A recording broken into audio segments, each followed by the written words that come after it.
I guess that holds true for track and field too. Yeah, certainly. Boy, tennis, so many things. Okay, let's get started. I'm sure we'll have more people who join us as we go along. A couple of quick announcements. Our roster is now 150 people, thanks to Chris Chestnut. Keeps us up to date. We have 150 members, plus those who are out of town who join us on our monthly meeting. So we're very pleased with that. The second thing we're pleased with is our second newsletter is out. And certainly want to congratulate Tony and Scott for putting out an outstanding newsletter. We're already working on number 3, which will be out in the winter. And we have 2 submissions already. I think that's correct, Tony. And we're looking for more articles from more of our members. This is your opportunity to express your opinion. Maybe write a biography about one of your favorite players, to talk about your best experience at a ball game. Anything that you think might be of interest to our other members. Asking you to keep the article to no longer than 1,000 words, but it can be less than 1,000 words. We're going to try to stay around 6 pages and go from there. We're also looking for some good pictures that we can put on in the newsletter because they grab people's attention. So please feel free to use your writing skills, something you maybe wanted to do for a long time, put it in print. I know Larry Meggins was thrilled to see his article he wrote 20 years ago in the newsletter this time. And he's very, very proud of it, both writing it and seeing it after 20 years. It was great. It's a wonderful article. That was a personal experience of from his baseball career. Our meeting in December is going to be, I think, extremely interesting. We're December 15th, if you don't have the date. And Jerry, I have trouble pronouncing his last name, Americanus, Ameriness, as a report on the impact of Babe Ruth beyond baseball. I've seen it one time already. Scott's seen it one time already. It's an in-depth analysis of the influence of Babe Ruth on this country and the world. And I think you'll enjoy it immensely. And then in January, we're working with a young man who has done some work on Ken Caminetti. And he's got a documentary he's worked on, and he's also already talked to Bill Brown. I'm not sure if he's talked to Tal yet or not, but he wants to get some input on the life and times of Ken Caminetti. So, and as our good friend, Mr. Cates has just told us, our date of the meeting is the same date as Eddie Robinson's birthday, and Eddie's going to be 100 years old another month. And did you say December 15th? I think it's the 14th. Well, let me look at my calendar. It's December 14th. The 14th. Yeah, it should Monday. be the 14th because the other. Yeah, you're right. It is the 14th. I'm looking at 2021. Yeah, 14th. Thank you. Thank you for that correction. And I think we'll have it then instead of having it too close to Christmas. Incidentally, our second speaker tonight is a very close friend of Eddie Robinson, so may shed some information about that. We're going to start off with Mike Vance. Mike is our resident historian. Knows lots about baseball, Astros. He's going to talk about civil rights a little bit. He's done a documentary already about Negro baseball, which hopefully all of you have seen. If you have not, let me know and I can get you a copy of it. But I'll add that Mike just did a evening program for Rice on the history of Houston from the 20s to the 70s, which is quite good. So he's a resident historian for the city of Houston, as well as our group. Exactly. Hey, Bob. Hey, Bob, when do you want to do the poll after Mike or before Mike? Excuse me, I forgot, Joe. That's your thing. Let's do it now. Let's do that poll now. All right. I'm sorry, Mike. It won't take long. No problem. But I think I have some interesting questions that all of you may find very interesting as we move on to the off season. Not quite as interesting as what I heard from Tal a few minutes ago, but maybe up there. So we're going to take about 3 minutes to answer these. We can talk about this if you want to, but you should be able to see them now. Number one, what should be the Astros' number one priority this offseason? Then number two, are the 2017 Astros the best team in club history? Number three, if 2017 was not the best, which team was? If it was the best team in club history, which team is second? Number four, does Jeff Luhnow have a case against the Astros? And number five, for you historians out there, you probably would get this reference. Was there a quote unquote corrupt bargain made between Manfred and Jim Crane as Luhnow accuses? What was the deal? Those of you not historians, corrupt bargain is what Andrew Jackson accused, oh my God, I can't believe Martin Van Buren of making a side deal with Henry Clay to become president.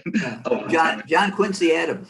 John Quincy Adams, you're right. There you go, Tony, the lawyer, correcting the historian. Yes, John Quincy Adams. Good field, no hit. It's okay. It's okay.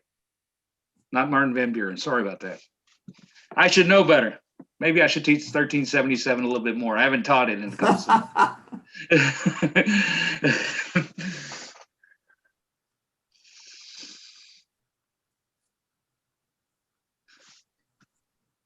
Okay.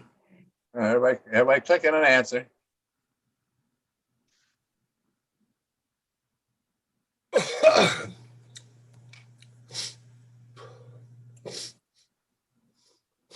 Number 5 needs a third option. Needs a third option? Needs a third option. Yes, no, and I don't know. Well, I figure, that second question would lead to some talk here.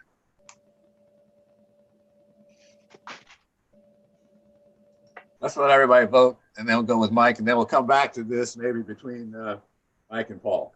Yeah, that sounds right. I'll give you all about 20, 30 more seconds. I'll have to minimize it. We'll want a recount. Well, I can assure you, Tony, that I'm not using Dominion software.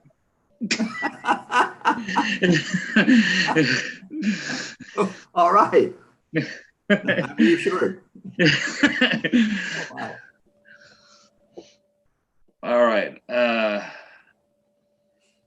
I'll go ahead and close this. Go ahead, Mike. I'm sure did it disappear from the screen for everybody? Yeah. Yes. All right. Go ahead, Mike. All right. So let me see if I can share my screen. Or did you want to put yours up, Joe? I can do it this way. Okay, go ahead.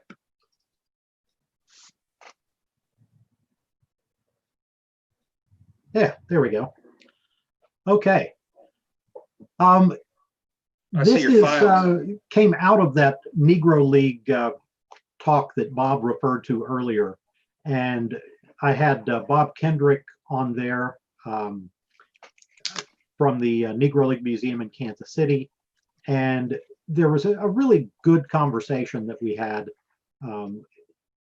Ended up talking about the anthem issues and the things that are going on with Black Lives Matter and all of that today. And so this is kind of an outgrowth of that. We all know the story about Jackie Robinson breaking the color barrier in 1947, thanks to Branch Rickey's efforts. Came up with the Montreal Royals in 1946 and then the Dodgers in 47. And we know about the incidents that happened with his teammates, Dixie Walker, at the time, older brother of Harry Walker, who managed the Astros, of course. Dixie Walker led a group of players that threatened to walk out rather than play with an African-American player. That got shut down. There were people on the Dodgers that came to his defense.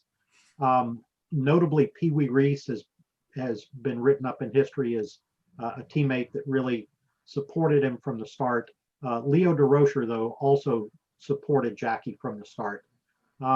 He ran in famously to opposition from some other teams.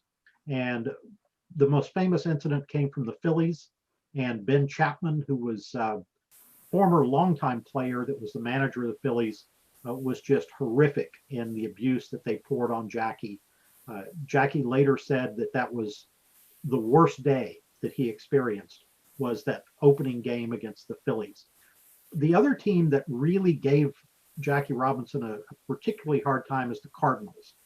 And it's interesting to note that they came into Ebbets Field and threatened to not play, which is something the Phillies also did. But the Cardinals threatened not to play if Robinson took the field. Obviously, none of that happened. The Cardinals did play.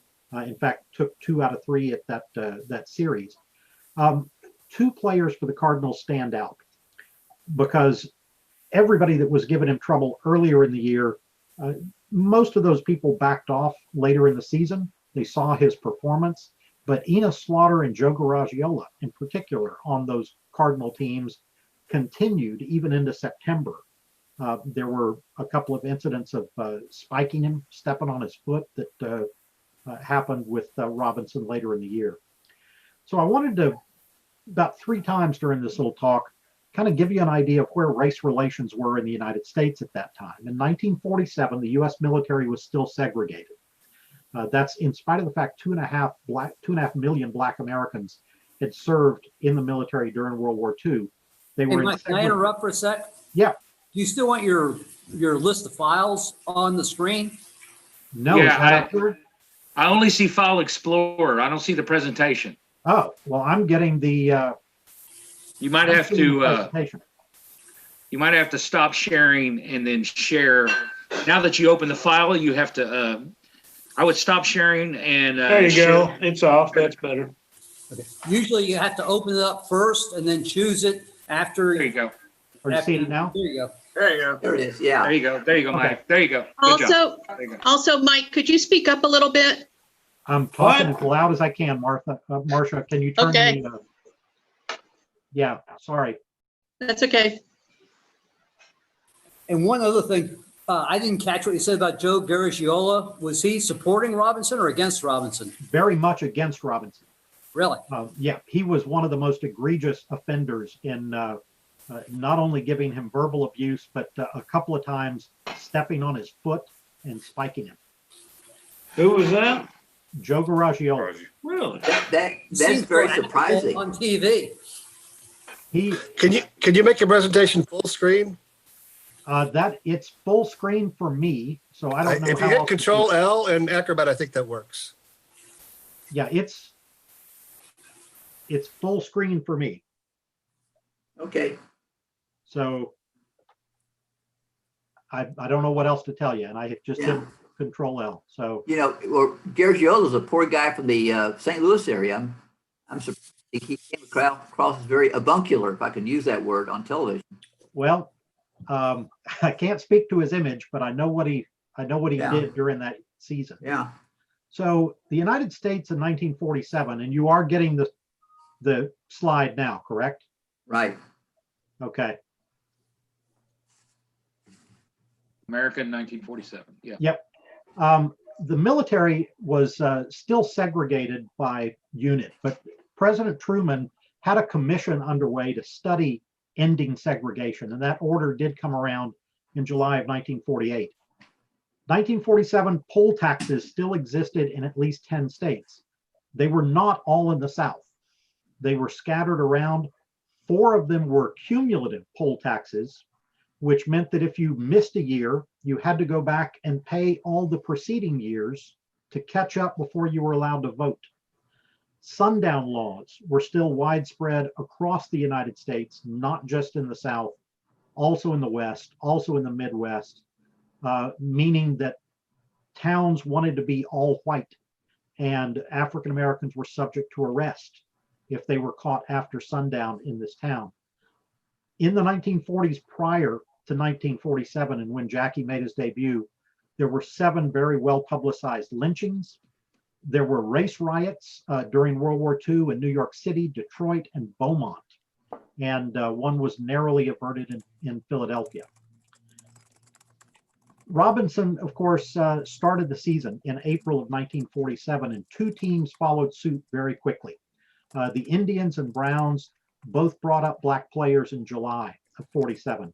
And I want to mention the GMs of those 2 clubs. Hank Greenberg was the GM in Cleveland, and Bill Veeck was the GM for the Browns. It was another 2 years before anybody else brought up a black player. You can see on the list here, Larry Doby, of course, was with the Indians, but Satchel Paige came a year later, Minnie Minoso, Luke Easter. The Browns brought up Hank Thompson and Willard Brown. Willard Brown also played with the Buffs. The Giants took 2 more years, but Monty Irvin and Hank Thompson came up. The Braves, also one of the early ones, although that was 3 years after Jackie Robinson. And then the White Sox, and that's Bill Veeck again. He had switched jobs and kept his standards and brought up Minnie Minoso, who had already been in the big leagues, but became the first black White Sox player. Mike, I got a question. Yes, sir. You got Hank Thompson coming up twice. Same Hank Thompson with 2 different teams, or 2 different Hank Thompsons? Common name. Nope, they're all the same people that came up twice. Okay. So they were, Different in teams. other words, first player on 2 different teams. So Minoso was Cuban, correct? Or Yeah. Yeah, and the rest of them were U.S. Americans. yes, that is correct. Yeah. So, what was going on in the country by 1954? That was the year that Brown versus the Board of Education, that ruling came down at the Supreme Court, but it applied only to schools. Now, there had been some legislation that happened earlier, all the way back to during World War II, that started wearing away at that separate but equal, and some of these Jim Crow policies. But after Brown versus the Board, segregation still existed in restaurants, hotels, bars, parks, movie theaters, toilets, and even phone booths. There were places where there were separate phone booths for whites and blacks. African Americans could go into department stores, but they were not allowed to try on clothes. And if they purchased the clothing, they could not return it. Public transportation remained segregated in many cities. Interracial marriage was against the law almost everywhere in the United States. So the big leagues, the reason I picked 1954, aside from the Brown versus the Board case, it plays into this. The very first time the Dodgers went on the road in 47, those Phillies, Herb Pennock, the old Yankees pitcher, had by that time become the GM in Philadelphia. And he had famously called up Branch Rickey and told him in no uncertain terms not to bring Jackie Robinson. And Rickey said, we're happy to win by forfeit. The Dodgers showed up. Ben Franklin Hotel, where they'd stayed for years, refused to let them stay there. And they moved over to the Warwick, where the manager met them in the lobby and said, "We are very happy to have you." Interesting story about Pennock. There's a guy that wrote a book. Pennock was from a suburb of Philadelphia called Kennett Square. And there's a guy from that little town that wrote a book about Pennock, and he is the only one I've found that denies the story. In 1946, Herb Pennock got 16% of the Hall of Fame vote. He died early in 1948, so less than a year after he had threatened to not play the Dodgers. And between the death and that opposition to integration, he went into the Hall of Fame at 82%. And I have not found another case where somebody made that big a jump within 2 years. So interesting story. So 1954, With one exception, all of the major league cities had hotels that would accommodate teams in their entirety, meaning white and black players. The exception was Baltimore. There were no hotels willing to lodge African-American players. There's also two things to note that year. St. Louis and Cincinnati had hotels that would house the players, but they wouldn't allow the players to use the dining room or the pool. Hank Aaron said in his book that it was almost impossible for a black player to find a restaurant in Cincinnati. It was over a dozen years since between the time Jackie Robinson broke the color barrier and when the last team broke the color barrier. And that was, of course, the Red Sox. Pumpsy Green that you see there with Ted Williams came up in July of 1959. But this is in reverse order. The other teams, and sorry, Max, but the Tigers had a really bad record. The Phillies that we've talked about before, the Yankees, those were the last four teams to finally integrate. In 1954, there were four teams that finally brought up their first black player. The three National League teams were first, the Senators were last. During that time period, there were only 22 black players in all of Major League Baseball. So there were opportunities, but teams tended to bring up one or two stars, and that was pretty much the end of it. In the minor leagues, obviously the International League was the first, and that was with Jackie. The Pacific Coast League was next, and they brought up a player, the guy on the picture at the bottom down there on the right, John Ritchie, was the first Pacific Coast League player, and he came up with San Diego, which was, interestingly enough, an unaffiliated team. It did not have a major league affiliation. And I put these other three teams, leagues on there because they're interesting stories. Bill White was the first player to spend any time in the Carolina League with Danville, Virginia. There had been a player named Percy Miller who had 19 games in 1951, but they released him because too many fans were complaining and threatening. Hank Aaron was the first player in the South Atlantic League, and that was in the Milwaukee organization with Jacksonville.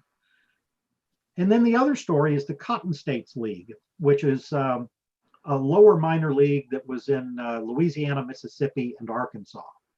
And Hot Springs was in dead last place and had been for a while. And they signed Jim Turgerson and his brother, but Jim was the main guy they wanted. And it brought this, they signed him before the season, and it brought open revolt. The league came in and they threatened to force the sale of the franchise. Hot Springs backed down. They didn't sign him, or actually rescinded the signing. Turgeson went to court and lost the civil rights lawsuit against the league, with the premise being that they were a private business and therefore didn't have to provide equal opportunity. The Texas League had integrated prior to those three Southern teams or leagues that I mentioned. Dave Hoskins of Dallas was the first. Bob Boyd here in Houston in 1954 was the first local Buffs player. By 1956, all of the Texas League teams were integrated, but dining and hotels on the road were not integrated. Frank Robinson, who was playing with Tulsa, which was a Cincinnati AA club at the time, said that sometimes the black players were forced to be 4 players to a room with no shower available. There are stories of a lot of them having to shower at the ballpark because the hotels that they were put in didn't have a place to bathe. The lone exception was Shreveport, and Shreveport remained an all-white team. Louisiana went so far as to pass a law requiring that black and white players could not compete with each other or against each other in sports. What happened was that when a team went to play Shreveport, they had to leave their dark-skinned players at home. And I use that term because the Hispanic players, if they were lighter complected, they got to go to Shreveport. The other ones did not. The Texas League complained, but only about the competitive balance, that teams couldn't take all their players. Never once did the Texas League step up and address the human rights side of things. It brought about eventually a boycott by African American fans against the entire league. Ultimately, Shreveport lost so much money over this boycott that they put the team up for sale, and the Texas League finally dropped them from the league, kicked them out of the league in 1958. Shreveport moved to the Southern Association, and that's the last minor league that we'll talk about. The guy you're seeing here is Nat Peoples, and he was signed by the Atlanta Crackers in 1954. He played 4 games, all of them on the road in Mobile, and the outcry was so great that the Milwaukee organization reassigned him and sent him to a team up north. The New Orleans Pelicans were sent black players. They were the next team that came into play. They were in the Pittsburgh system, and the Pirates sent them players in 1955, and the Pelicans refused to accept them. There was a boycott in New Orleans, and the attendance from black fans dropped from 40,000 to 3,400. By the late 1950s, a year or two after this, the entire league was being boycotted, just like the Texas League had. Ultimately, the Southern Association disbanded after the 1961 season, having never integrated, other than the 4 games that Nat Peoples played back in 1954. Several of those ball clubs went on a hiatus. Atlanta, for example, didn't have a team for a while. The Southern League started in 1964. Some of the teams went there, and some of them ended up in the Sally League, which of course had already been integrated. The fans' role in all of this, those boycotts took effect and made a difference. And this is Jackie Robinson's quote: "Black people supported me with total loyalty. They supported me morally. They came to sit in a hostile audience in unprecedented numbers to make the turnstiles hum as they never had before at ballparks all over the nation. Money is America's God, and business people can dig black power if it coincides with green power." So these fans were important to the success of Mr. Ricky's noble experiment. A couple of stories. What year was that, Mike? I'm sorry? What year was that? Was Jackie Robinson's quote? Yeah. He wrote the quote in his autobiography, which came out in '72, right before he died. Him using the term "they can dig it" is kind of a tip-off that it was that time period. I thought it was more interesting that he used the term black power. Yes. But I thought it was back in the 50s, so it was No, already... he wrote that in '72, but he was talking about, earlier. So Mudcat Grant was pitching for the Indians in 1960 and was in the bullpen in Kansas City. The anthem came on, and he kind of improv'd a song parody to the national anthem. "This land is not free. I can't even go to Mississippi." And the bullpen coach with the Indians was Ted Wilkes, who was a Texas native and former Houston Buff. And he dropped the N-bomb on Mudcat Grant. Mudcat Grant walked out of the ballpark, did not throw a punch or anything. He just walked out. And the Indians suspended him for the rest of the year. He came back and pitched with the team some more, but that was the first anthem issue that I could run across. So I want to talk about a couple of guys here. Bill Bruton, by all accounts, was very religious. He was an ex-soldier. He was, interestingly, the son-in-law of Judy Johnson, the famous Negro League player. And Milwaukee signed him. He came up with Eau Claire in Wisconsin in 1950 and had great trouble finding a place to live. He was banned from most of the restaurants in town and had several people come up just out of the blue and forcefully or threateningly warn him to stay away from white women.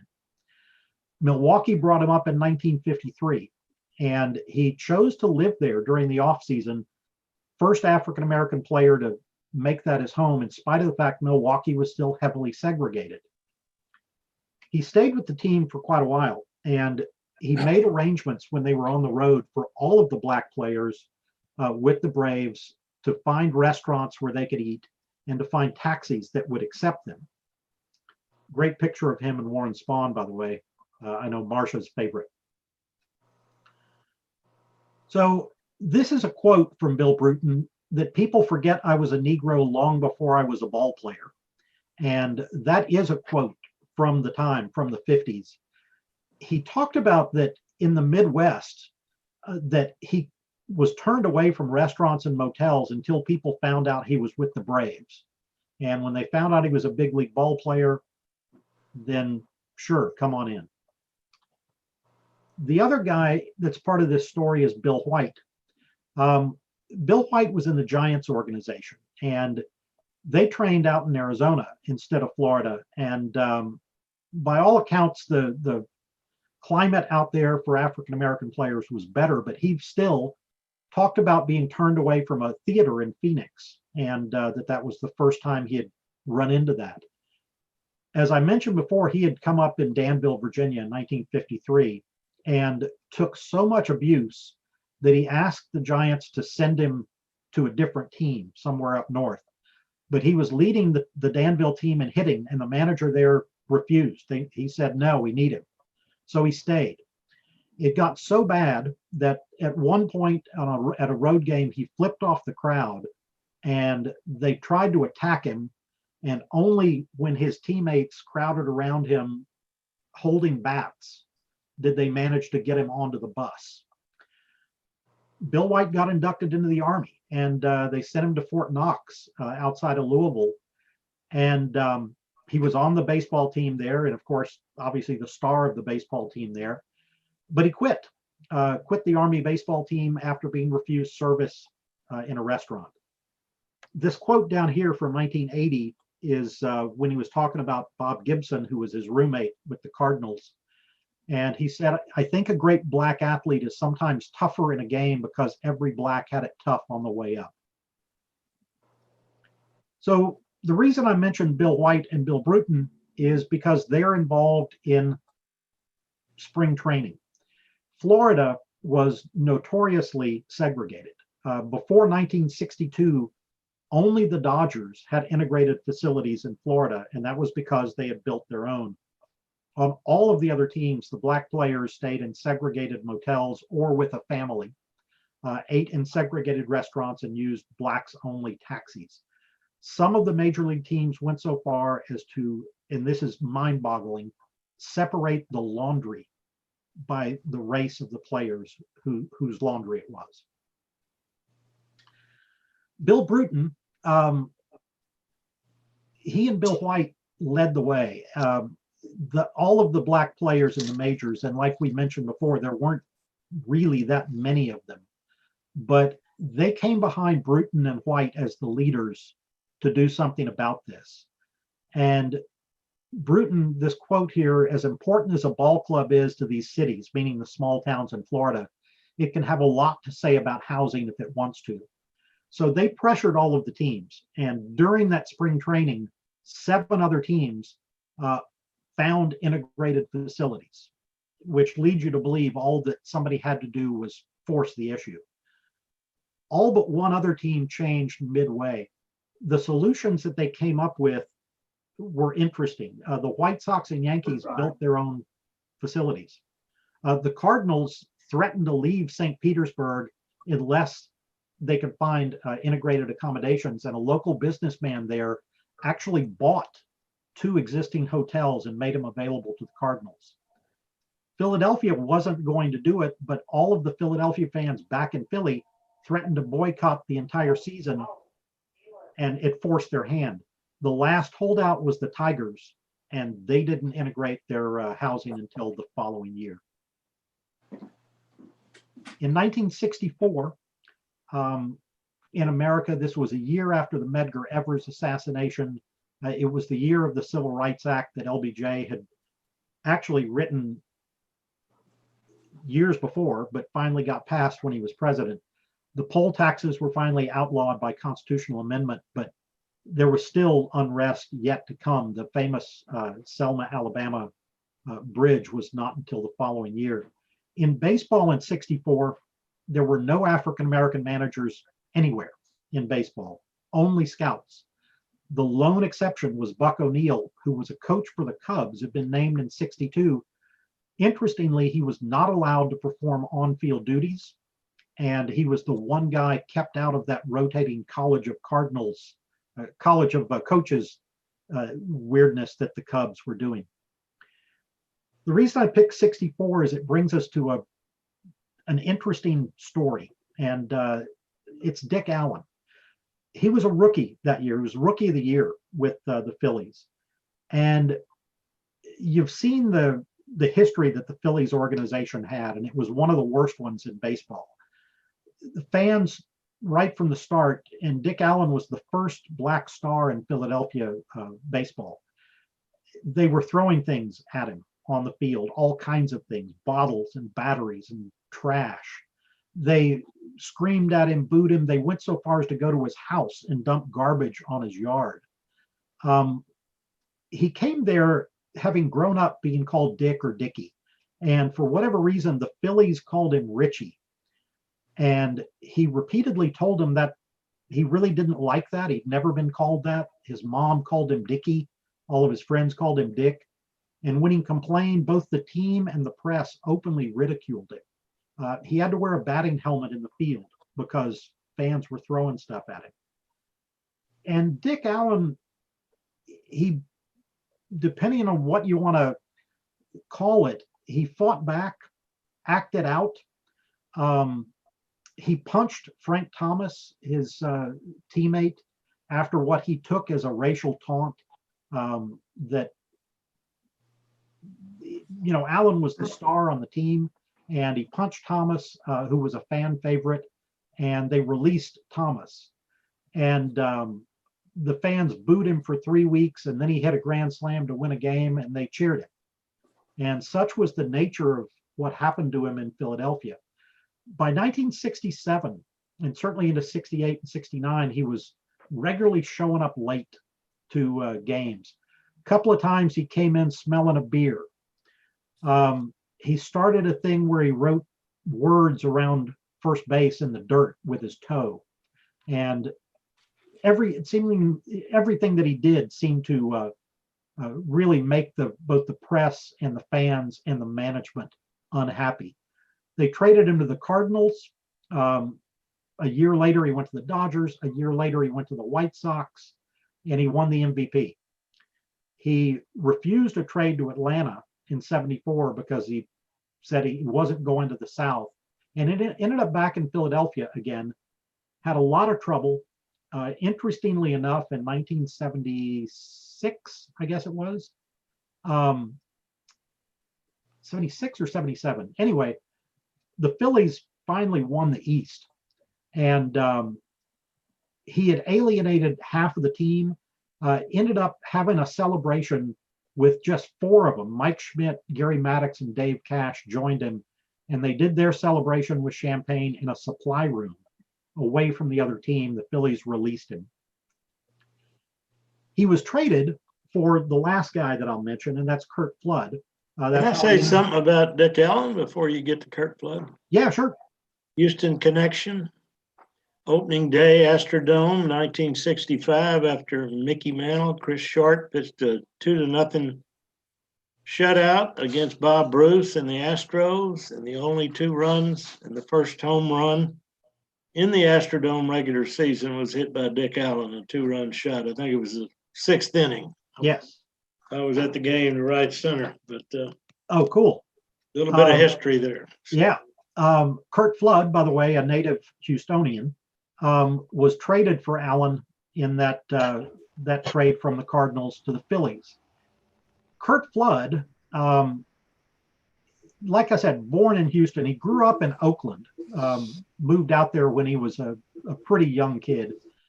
And he had famously had an error in Game 7 of the 68 series against the Tigers. And St. Louis really never forgave him for that. He got trouble after that year over a $15,000 raise. The entire team had a boycott over pension contributions to start the 69 season. At the end of the season, he was traded. The person who notified him with the Cardinals was a very, very lower level employee on the team. And given what I've already talked about with Philadelphia, you got to think Flood was correct where he said Philly fans are racist and he's not going to go. That was part of it. The reason he's in this story is because that court filing, when he challenged the reserve clause, very pointedly referred to slavery and very pointedly referred to race throughout that court filing. This is one of the quotes. This is him and Bob Gibson getting their gold gloves. He's talking about, after 12 years in the major leagues, I do not feel that I'm a piece of property to be bought and sold, irrespective of my wishes. I believe that any system which produces that result violates my basic rights as a citizen and is inconsistent with the laws of the United States and of the several states. He used some of the same legal arguments that have been in other race-related arguments. So you could, I think, easily make the argument that there was a big race component to this challenging of the reserve clause. Interestingly, when he went to court, there were two former players and one former management person that showed up, Hank Greenberg and Bill Veeck. And if you'll remember, those are the second and third general managers to work for Integration. And the other person was Jackie Robinson. Famously, Flood lost his case. 5-3 was the vote at the Supreme Court level, but even some of the people that voted against Flood kind of gave a warning that the antitrust exemption that baseball had was on very thin ice. Justice Powell, Lewis Powell, recused himself because he owned a bunch of Anheuser-Busch stock. Bill White, interesting story post-baseball as we wrap this up, became the first black radio announcer in MLB history with some help from Harry Carey and Howard Cosell, and became the president of the National League, although he publicly said that he thought it was kind of a token appointment, that it followed immediately on the Al Campanis incident. When he retired from that job, the owners were going to throw him a dinner, and his quote is, "Tell the owners I said the hell with him." And tellingly, Bill White titled his autobiography Uppity. Wow. So we'll end and let Jackie Robinson himself have the last word. People forget that Jackie was extremely involved in politics, and he had a hard time finding a home. He had known Richard Nixon since 1952. They're both Southern California guys, and they had known each other and been friends. He didn't like Eisenhower because he didn't think he was behind civil rights. He latched on to Hubert Humphrey, but then JFK won the Democratic nomination in 1960, and Jackie rightfully saw that JFK had a very weak record on civil rights. He ended up backing Nixon, and it brought on a lot of trouble for him. He clashed with Malcolm X very publicly. By 1964, he was at the Republican convention and got challenged to a fight on the convention floor over race issues. He ended up supporting Humphrey over Nixon in '68. And these are a couple of quotes here. "I've grown wiser and closer to the painful truths about America's destructiveness." Jackie famously said in that autobiography that he would not stand for the national anthem, and said that, "I know I am a black man in a white world." And this is the quote toward the very end. The book was "I Never Had It Made." That was the title of his autobiography. And he closed by saying, "I can't believe that I had it made while so many of my black brothers and sisters are hungry, inadequately housed, insufficiently clothed, denied their dignity, live in slums, or barely exist on welfare." And that's a side of Jackie Robinson that I think has been forgotten. But clearly the message here is that him breaking the color barrier was certainly not the end of the story. Mhm. And that's what I have. Could you go back 2 slides for me real quick? To that one, Mark? Yes, thanks. Just took a screenshot. I think it's, it's interesting to look at things through the lens of today, but Jackie Robinson is always praised for keeping his cool in the face of what is essentially trauma. I mean, can anybody imagine going through that trauma day after day? And you look at Dick Allen, and he had his own response to trauma. And I think, if anything, today we've expanded how we think about the impact of those experiences on each individual, and it's shocking every time to think about it. Yeah, Jackie famously was told not to confront anybody. And that game that I mentioned with Ben Chapman in Philadelphia, it was Eddie Stanky, who was an Alabama guy and had already told Jackie Robinson he didn't want him on the team. But Stanky was the one that stepped up to the Phillies and threatened to fight anyone who wanted to come out there.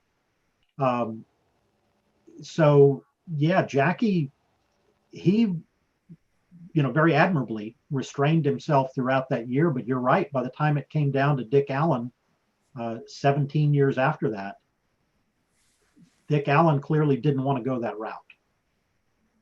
I think I remember talking about Joe Garagiola. I think after a while, Robinson became a very fighting type of ball player like everybody else. I think he spiked Garagiola in the mid-season, and Garagiola lost half the season. He had a good year going, and Robinson at first base because of all these past problems he had. Well, that was very interesting. And I think in the 51 drive to the pennant, Robinson really got upset with the Phillies, got upset with the umpires, I think, at some point, wanted to beat down the door where the umpires were located. So he became really a terrific ball player, but he became a very fervent Dodger. So, that was kind of a remarkable transformation. And there's also Sam Jethro. Remember him with the Braves? Yes, the first great Brave ball player, but I think he came to Sam the Jet. play. Yeah, and I don't want to say too much here, but Willard Brown, who played for Houston, was a great star here, and I think he died in Houston a few years ago. He did. But he was with the Browns. And the story was that he took a bat from one of the regular Browns players, hit a home run with it. When he got back to the dugout, that player took the bat and broke it in half. Now, it turns out that player was a kind of a hothead anyway, but that was just illustrative of some of the pressures these black ball players are facing all the time. Sometimes the stories we hear are hard to understand years later, because I'll give you 2 examples, Bobby Bragan and Enos Slaughter. I had a chance to talk with Enos Slaughter once when they brought him in for an autograph show. And of course, one of the questions I asked him was of the famous spiking of Jackie Robinson. And this was years later, and this was probably in the early 90s. And Enos said specifically, I spiked him, but it was only because Robinson did not know how to play first base. You remember in 47, when he came up to the majors, they made him a first baseman because Spanky was still there and Gil Hodges had not developed yet. So they made Robinson a first baseman in spring training. And he in fact didn't know the footwork around first base. Now, the argument is by Stanky is that he had his foot was sticking way over the bag and he couldn't help but hit him. Now, whether or not that's true or not, you can make those judgments based on the other things that were done with Slaughter. But that was Slaughter's story to the end. On the other hand, another guy that I knew pretty well when I was working with the Rangers was Bobby Bragan. Bobby Bragan was another one of those guys that went into Ricky and said, we don't want to play with him. You know, Bobby was South. He was Alabama. He was real South. But when he got older, the funny thing about that is he and Jackie got very close. As a matter of fact, Bobby was famous for his old timers games that he put together at Arlington Stadium. And I mean, he he had more stars. I mean, he had DiMaggio's and he had Jackie Robinson and he had Willie Mays. He had them all coming to his old timers games. And that's because he had set up that relationship with all of those players, including the black players, including Jackie Robinson. And of course, in Bobby's own book, he admits that it was basically a question of growing up in the South, and that's the way it was. And it took him a long time to understand that he and a lot of others were wrong. You know, it's interesting. Dixie Walker, who was the ringleader in that Dodgers clubhouse, after a few years, when it became evident that he was on the wrong side of morality in this, he went on for years telling people, "Oh, that didn't happen. That never happened." And it's interesting. You can really look at a lot of the guys, and I'm not making a judgment on Slaughter one way or another, but a lot of his abuse of Robinson is pretty well documented, aside from the stepping on him. But you can find a lot of these guys that in later years went back and denied that any of that other stuff ever happened, except it's like in the papers at the time, and people remember it, so it happened. Yes. Wow. A lot of that stuff's interesting in the perspective of things. We had Ed Stevens, Big Ed Stevens from Galveston, who's since passed away, talked to us about 8 or 10 years ago in SABR. He was the Dodgers' #1 pick, and he didn't like Jackie Robinson because they did move him to first base, and it was his year to come up. So he wound up, I think, with Pittsburgh.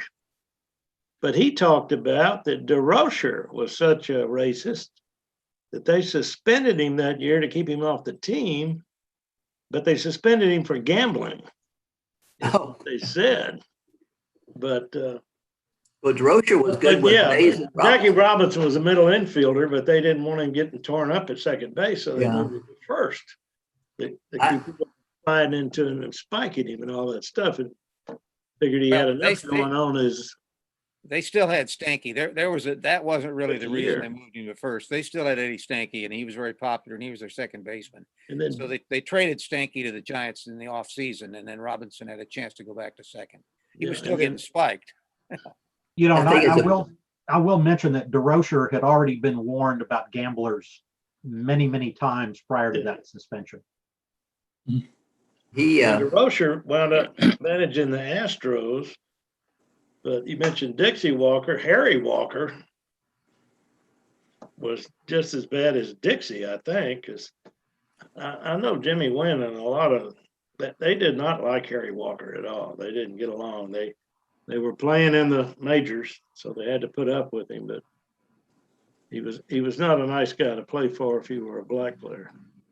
Hey Mike, how did Hank Aaron survive a season in the Sally League in the early 50s? I can't believe what kind of pressures he must have been under. A lot of the stories. Have you read his book? No. It's called "I Had a Hammer." There's some really interesting stories in there.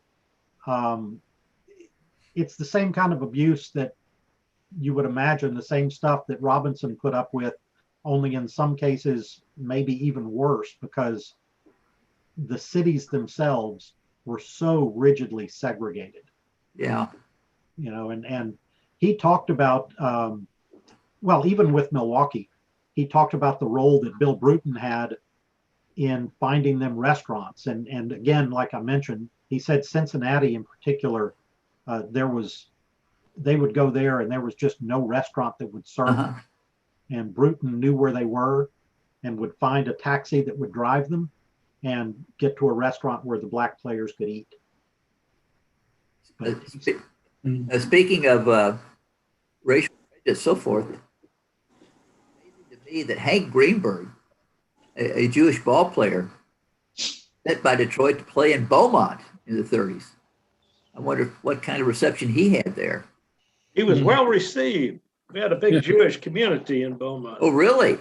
I just watched speaking of that, I just watched a masterpiece thing on Walter Winchell, whose real name was Walter Wessenbachum or something like that. He was a Polish Jew before he gained all his power as a gossip columnist. in the 20s and 30s, and his daddy turned his name to Winchell. But watching that, the Jewish people, they were banned from clubs, banned from swimming pools. Prejudice against Jews in the 20s and 30s was every bit as bad as the prejudice, against the blacks in a lot of the ways. And World War II helped a lot about concerning that, but I know Greenberg put up with a lot because he was kind of the Jackie Robinson with the Jews, but he had enough talent to overcome it. And I couldn't help but notice that when Mike mentioned the first two teams, one of them was Cleveland, and Hank Greenberg was the The GM. general manager. So I immediately thought, well, he had a little bit of identification as to what the black ball players were going through because he'd gone through the same thing himself.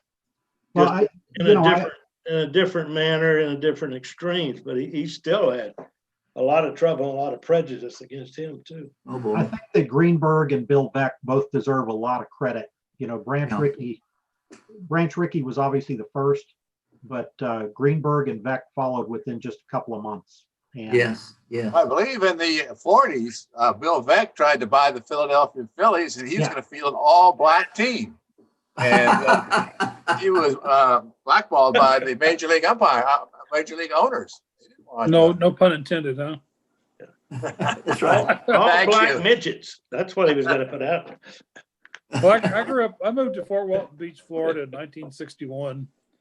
And when I moved there, we had a team called the Fort Walton Beach Jets. And they were a minor league team for the Twins at the time. And they were the stadium, Jet Stadium, was stationed just on the other side of what we call Blacktown, because that's where they all lived. They weren't allowed to live anywhere else. And I remember going to that ballpark and seeing it said white restrooms and colored restrooms. Yeah. They had those separated. And even out at the beach, they had their own beach. They couldn't go to any other beaches. And it was really interesting. They didn't integrate the high schools until my sophomore year, which I think was 64, 65. And they shut down the black high school and integrated the schools. And we spent about the first 2 weeks staring at each other across the hallway. Then it was all cool because we found out they were good athletes, We fielded a pretty good football team. So And that was 10 years after the Brown case. yeah. But I think what helped though was we had two big Air Force bases there. Yeah. And of course a lot of black guys were in the Air Force. And so their kids came to the regular high school. They didn't go to the black high school. Oh boy. So it was all okay. Yeah, after hearing about Joe Garagiola, I was wondering if Yogi Berra ever expressed an opinion about Jackie Robinson. nothing I ever ran across. He was out. He was out. That's what Barra said. Yeah. Yeah, we know that. Yeah. But he was fair. He said Monty was safe in 1951. Monty told that story. Remember, he'd said that whenever he'd see Yogi, this was in 1951, Monty stole home in the World Series. And in 1955, 56, whatever it was, Jackie stole home in the World Series. But all the video and the pictures seemed to show that he was out. And that's what Yogi would always say when he saw Monty. He'd say, "You were safe, but Jackie was out."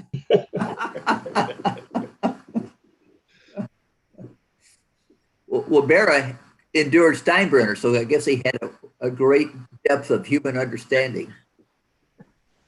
By the way, when we mentioned Houston, the hotels were only integrated just a few days or a couple weeks before the Colt 45 played their first game. Oh, goodness. Right. The big hotel owners got together and they said, "Hey, we can't be telling Willie Mays or some of these other guys that they can't stay in our hotels." And so city government had already started integrating, but the hotels had not yet. And that was what forced them over the top. The irony of this is that we'd been playing in the American Football League here for a couple years, and they were segregated. They couldn't all stay in the same place. With their Vance team. had a lot to do with that, didn't he, Greg? Well, yes, but it was also, I'm not sure which of the hotel owners it was that kind of spurred it on. But it was one of the big mucky mucks in Houston that did it. Probably whoever owned the Shamrock at the time. Probably, I'm not sure who it was, but it was. I think it's in one of the books I read, or that I wrote, but I can't remember what I wrote. Hoffines, it's in there. Hoffines is the guy that Don't feel bad, Greg. I can't either. Hoffines is the guy that integrated the city in 1955 when he was mayor. Mm-hmm. And part of that was his moral view. Part of that was because there were a couple of lawsuits pending as well.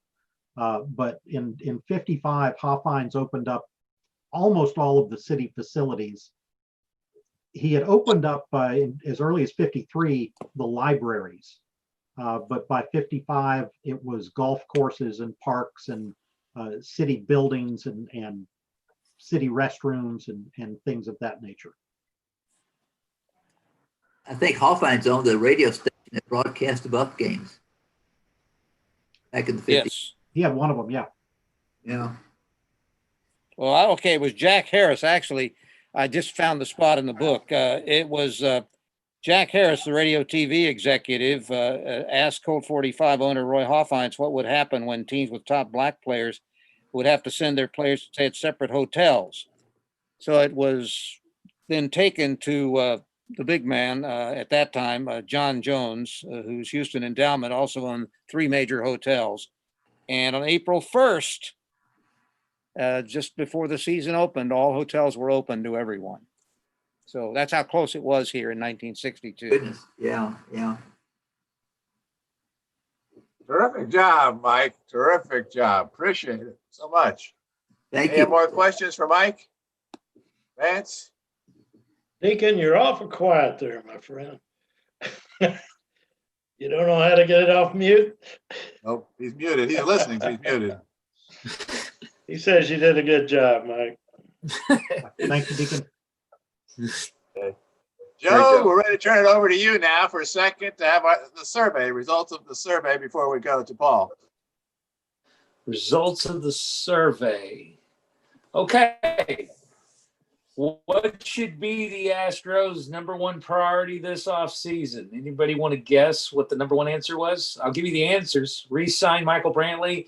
Find a top shelf center fielder. Find a top shelf center fielder to replace Springer, because all indicators are pointing that he's leaving. Find a top shelf closer and get another quality starter, not named Trevor Bauer. Just kidding. Or something else. He's awfully the good. top answer was the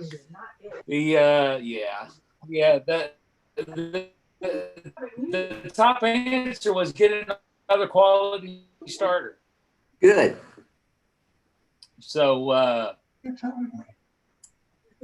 I'm curious as to would Houstonians accept Trevor Bauer for everything he said and done about us? Oh, I think so. Yes, if he would agree to come here and pitch, yes. And we have a terrific pitching coach. Okay. We welcomed Carlos Beltran back. Yeah, we sure did. Well, Bauer only wants, no matter what, a 1-year contract. So that actually, he'd want a whole heck of a lot of money, but he only wants 1 year. So that'll make him attractive to a lot of teams. So if not Trevor Bauer, then who? There's always somebody. 43% says we should get a quality starter. Easier said than done. I went with Brantley because that's probably easier to do than said. The easier said than done to get a quality starter. I mean, sure, every team wants a quality starter. Yeah. Everyone wants a knock 'em down relief pitcher too, but not easy. Yeah. Can you say what the percentages are for all the answers? Re-sign Brantley was 30%. Replace Springer, 13%.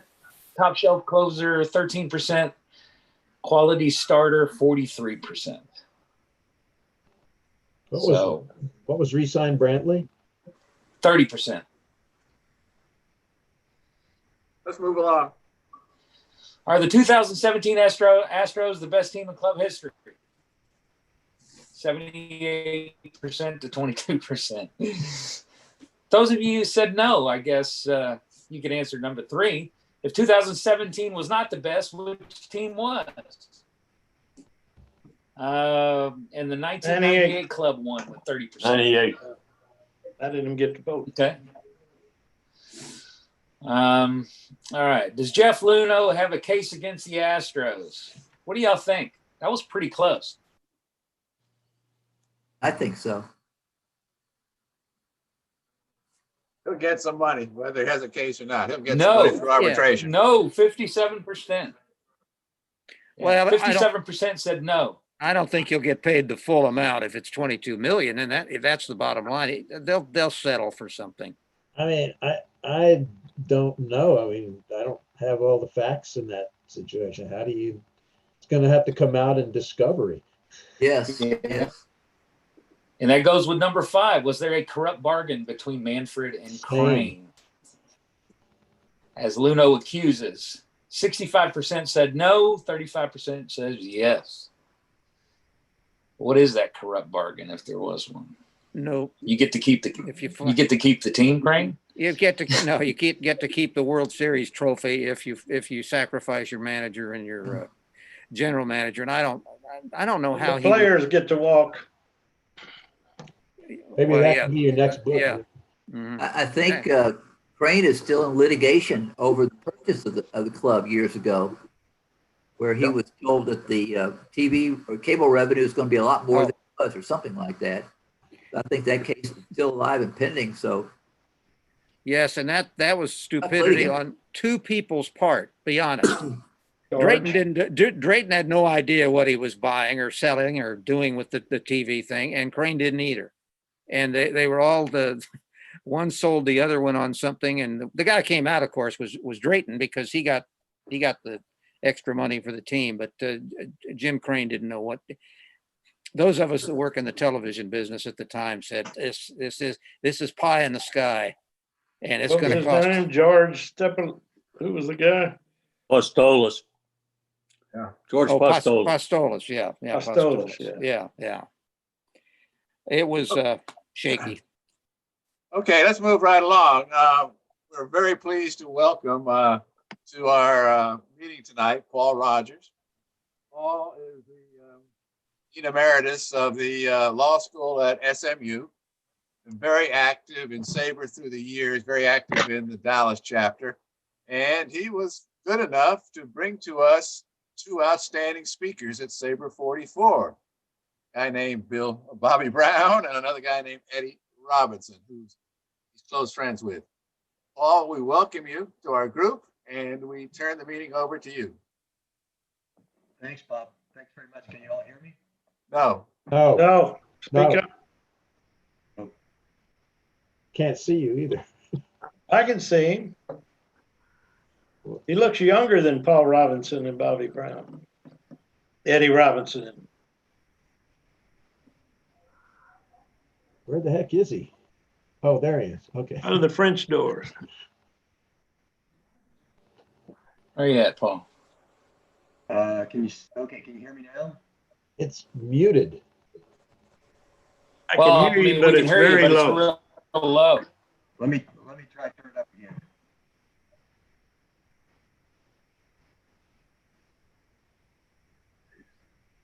We could say Is that any better? A little bit. Slightly. May need to speak closer to your computer. Yeah, it's usually not a problem. I can raise my volume. So let me try to. Getting better. Is that any better? Oh, that's great. Oh yeah, it's a lot better right there. Yeah. Okay. All right. Great. Sorry about that. Well, thank you. Thank you for having me. I just talked to Eddie Robinson a couple of days ago, and he's doing great. I wish I was mentally as sharp as he is. And he's. How old is he now? how old is he? He's 99. He'll be Birthday next month, doesn't he? December 14th. Yeah. And so, Bobby Brown is still turned 95 this fall, and he's still doing well too. My goodness. So they're two giants. I was going to talk to you about Robin Roberts. So I thought I've got let me see if I can share the screen. Are you all seeing that? Yep. It's coming. It's coming. There you go. Okay. So I wanted to talk a little bit about my relationship with Robin Roberts. I wrote 2 books with him, and then sort of close by talking a little bit about his time in Houston with the Astros near the end of his career. So I was extremely fortunate in the 90s when I got to meet my boyhood hero. My boyhood hero was Robin Roberts, and I think most of you know about him, but just to recap quickly, he was a 20-game winner 6 years in a row and was 28-7 in 52. He actually threw 28 straight complete games between 1952 and 1953. He had almost a complete year of complete games. He threw over 300 innings 7 times, peaking with 346 innings in 1953. Started the National League All-Star, started the All-Star game for the National League 5 times. Was an opening day pitcher 13 times, including in 1966 for the Astros. And he finished his career with 286 wins and was elected to the Hall of Fame in 76. Made the cover of Time magazine and had quite a storied career. Of course, for him, his career peaked in 1950 when the Whiz Kids won the pennant on the last day of the season against the Dodgers. And we were talking about Jackie Robinson earlier. There's a really interesting Jackie Robinson story. Robin really liked and appreciated Robinson as a competitor, as a fine ball player. And he told me that, and of course this is in the book, that the Phillies won the pennant in Ebbets Field on the last day of the season in 50. And they won it in 10 innings. And Roberts pitched 10 innings, and Sisler hit a 3-run homer to win the game. It was tied 1-1 until Sisler's homer. After the game, Jackie Robinson came into the Phillies clubhouse and went to every player individually and congratulated them on winning the pennant. And of course, this is the Phillies were the team in 47 who had given him such a rough time. Now the Phillies, I mean, the Whiz Kids were a very different team than the Phillies in 47, but there were still some coaches there. There were still a couple of players that were still on the team that had been there in 47. But anyway, Robin just thought, he told me I never would have thought to do something like that. And Jackie, he really just thought Jackie had incredible amount of character. So the question, people ask me why did I like Robin Roberts? And as a kid, I mean, we all had heroes. Probably a lot of you who grew up in the 50s, Mickey Mantle was your hero, or maybe Willie Mays. But for some reason, I grew up in Wyoming, and of course there were no teams. There were the Denver Bears and the Billings Mustangs were the closest teams, and they weren't very close. They were 300 or 400 miles. And for some reason, I just liked the Phillies from the game of the week with Dizzy and Buddy Blattner. And I think I like their uniforms with the big numbers on the back. And so Robin Roberts became my guy, and because he was the best player. Now this was the Phillies were already not very good. They were very mediocre by the mid 50s and got really bad in the late 50s. But when I was, I sort of tuned in 1956, and Robin was going for his 7th straight 20-game season and didn't make it. Ended up 19-18.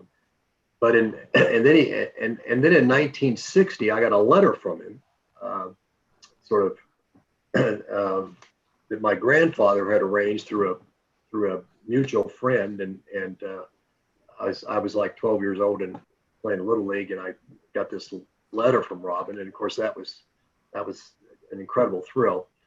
So fast forward 32 years, and 1992, a friend of mine invited me to a Equitable Timers game luncheon that was held in Arlington before an old Timers game for the Rangers were hosting. Bob Gibson was speaking, and so I went and hear Bob Gibson. And so we're in this big ballroom and seated at our table, and in walks Robin Roberts. And all of a sudden I was 11 years old again, and I couldn't eat. I had sweaty hands, the whole bit. And so the friend who'd taken me said, "No, we got to meet Robin. We got to meet Robin." So afterwards, after the luncheon, we sort of waited till everybody. He was signing autographs for half the ballroom, and we waited until he walked out. We sort of followed him to the elevator, and my friend went up, who's a trial lawyer, and I wasn't a trial lawyer, so he's much more aggressive than I am. Went up and said, "Mr. Roberts, would you have time to have a Coke with us? My friend here, you're his boyhood hero." So Robin said, "Well, I've got a tea time. I can't do it right now, but why don't you all come out and have breakfast with me tomorrow? Bring your wives. My wife's here." So that's what we did, and it ended up being about a 2.5-hour breakfast, and he told me that he didn't want to write his memoirs, so because I wasn't asking him to write memoirs or anything. It just in the course of the breakfast. But a few weeks later, literally in the shower, I had this idea about writing a book about the Whiz Kids. And I always thought that I would start writing baseball books when I retired from being a law professor. And I was far from retired, but I realized that nobody had written about the Whiz Kids. I mean, there are all these books about the Yankees in the 50s and the Dodgers in the 50s, but really nobody had talked about the Whiz Kids. And I knew that Robin loved the Whiz Kids because that was his only pennant winner. And so I called him up. I had his number. I called him up and told him my idea and asked him if he would write it with me. And he said he'd love to. Let's do it. And so I always say I felt like I was the dog that chases the car and catches it. What do I do? But it was a start of a great friendship, and we ended up doing 2 books. This is the Whiz Kids book that was the first book we actually did, and then I prevailed upon him after about 5 or 6 years to do his memoirs. This is just a picture of us working together. And I had so many incredible experiences with him. He was at my house working on the book, and we watched OJ take his ride in the Ford Bronco. I flew back to meet him in Philly, and in '93, and we had because there was a Whiz Kids big card show with the 80 Phillies and the 50 Phillies, and all the Whiz Kids were going to be there for me to interview because I wanted to interview all of them. And Eddie Sawyer, the manager, was still alive, and we went out and interviewed him, talked to him. He lived in Valley Forge. We went to West Point. Robin's son Danny was the coach at West Point at that point. We went up to see them play at Ithaca College. And Robin was 68 years old then, and he got out and played pepper with those West Point ball players, and they couldn't get a ball by him. He was having the best time. He was just knocking the ball off their shins, and then he was supposed to make an appearance in Atlantic City at a casino, and so that was that same weekend. He dragged me along, and he drags me to this VIP reception, and pretty soon I'm talking to Duke Snyder and George Kell, and I'm talking to this guy with a flat top who's had the worst. I mean, he just swore like a sailor. I didn't know who it was, and it turned out it was Al Barlick, the Hall of Fame umpire. So just had some great experiences. One of the greatest thrills I had was when I would call Robin. His wife Mary would always answer the phone, and she was just a delightful woman. Got a picture of her somewhere here. This is when they were first married. She was just a terrific woman, and I just loved her. She would always answer the phone without fail, and we would chat. She'd ask me about my kids, and I'd ask her about her grandkids, and then she would say, Robin, it's Paul. And that was always the biggest thrill for me. You know, it's not this nutcase from Dallas. It's not the law professor. It's Paul, first name.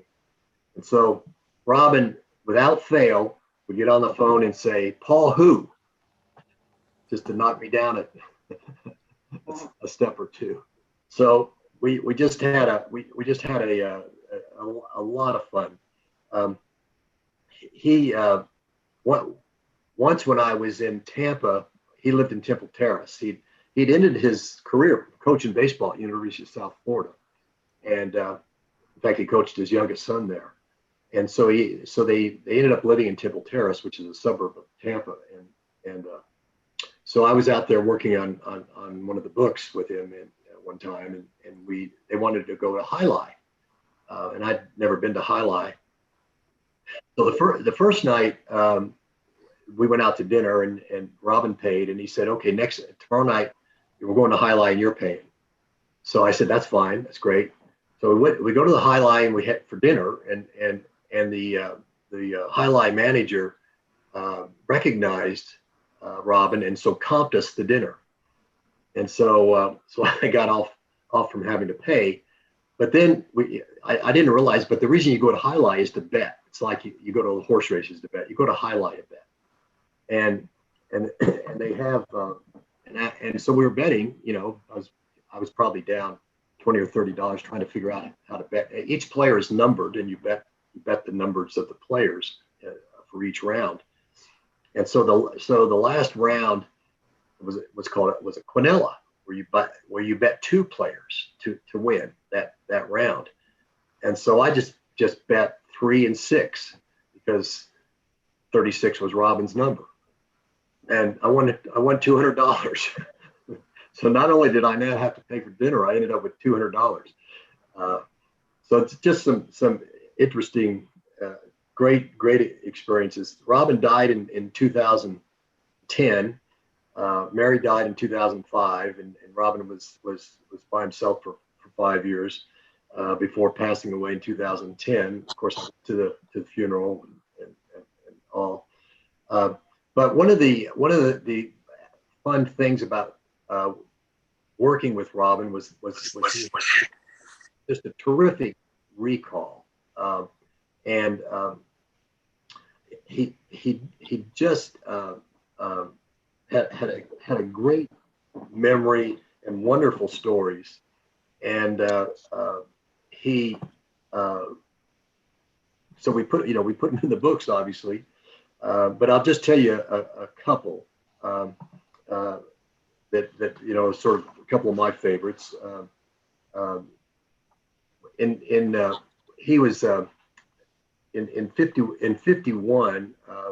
The Dodgers were in another pennant race, and Rob Roberts pitched really well against the Dodgers in Ebbets Field, and so it's late in the season. The Phillies are out of it in 51, but the Dodgers are not. And of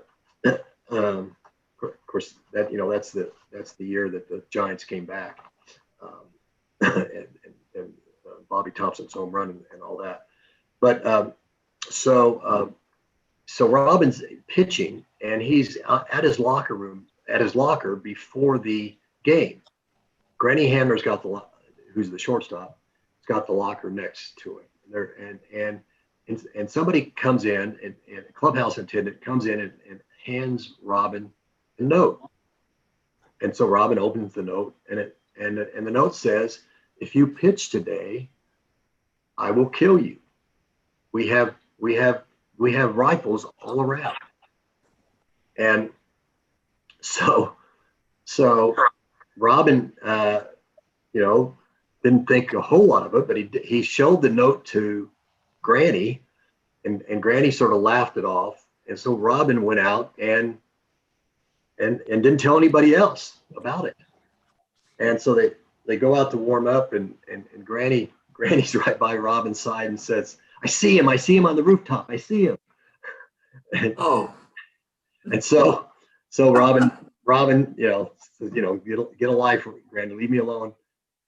And so Robin takes the makes the first pitch, and he's getting ready to make the first pitch, and he's wondering, what if there is really somebody on the roof?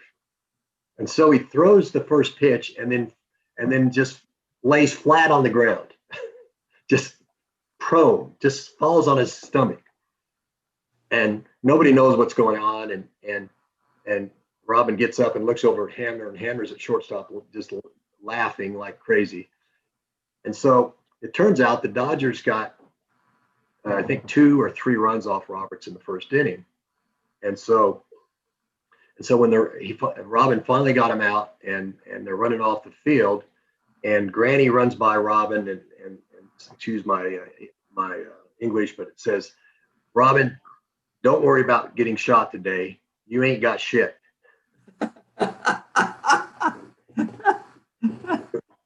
So That's funny.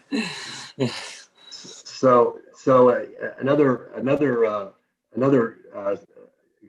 great story involves Satchel Paige, and so Robin was barnstorming after the season. He was on a team that had gone over to Japan to play, and then they came back and they played a couple exhibition games in Los Angeles against the Satchel Paige All-Stars, a team that Paige put together of mostly black players. And Paige had this, and Robin was pitching against Paige in this exhibition game, and so Paige had this ephus pitch, that he'd throw sometimes, and so he threw the ephus pitch to Robin when Robin was at bat, and Robin timed it and got a base hit up the middle. And so years later, they're at the All-Star game. I mean, not the All-Star game, at the Hall of Fame after Page's was finally elected, and Robin's talking to Satchel and says, "Hey, Satchel, you remember that hit I got off you in Los Angeles?" And Satchel says, "Roberts, I got a little black book with all the great hitters I faced. And guess what? You're not in it."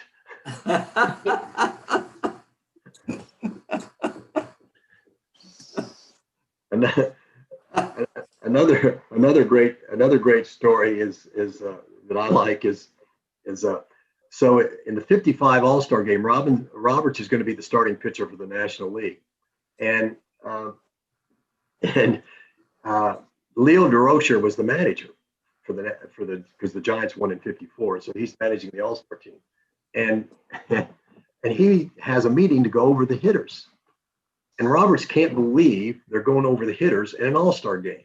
He just, it's not something the Phillies did, and he just is.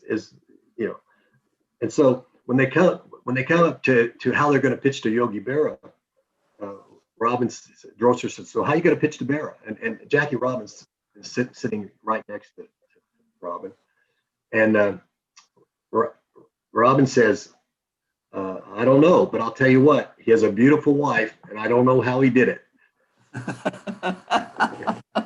And Robin said that Jackie Robinson literally fell off his stool laughing.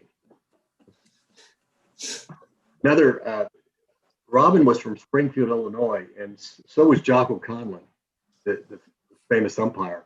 And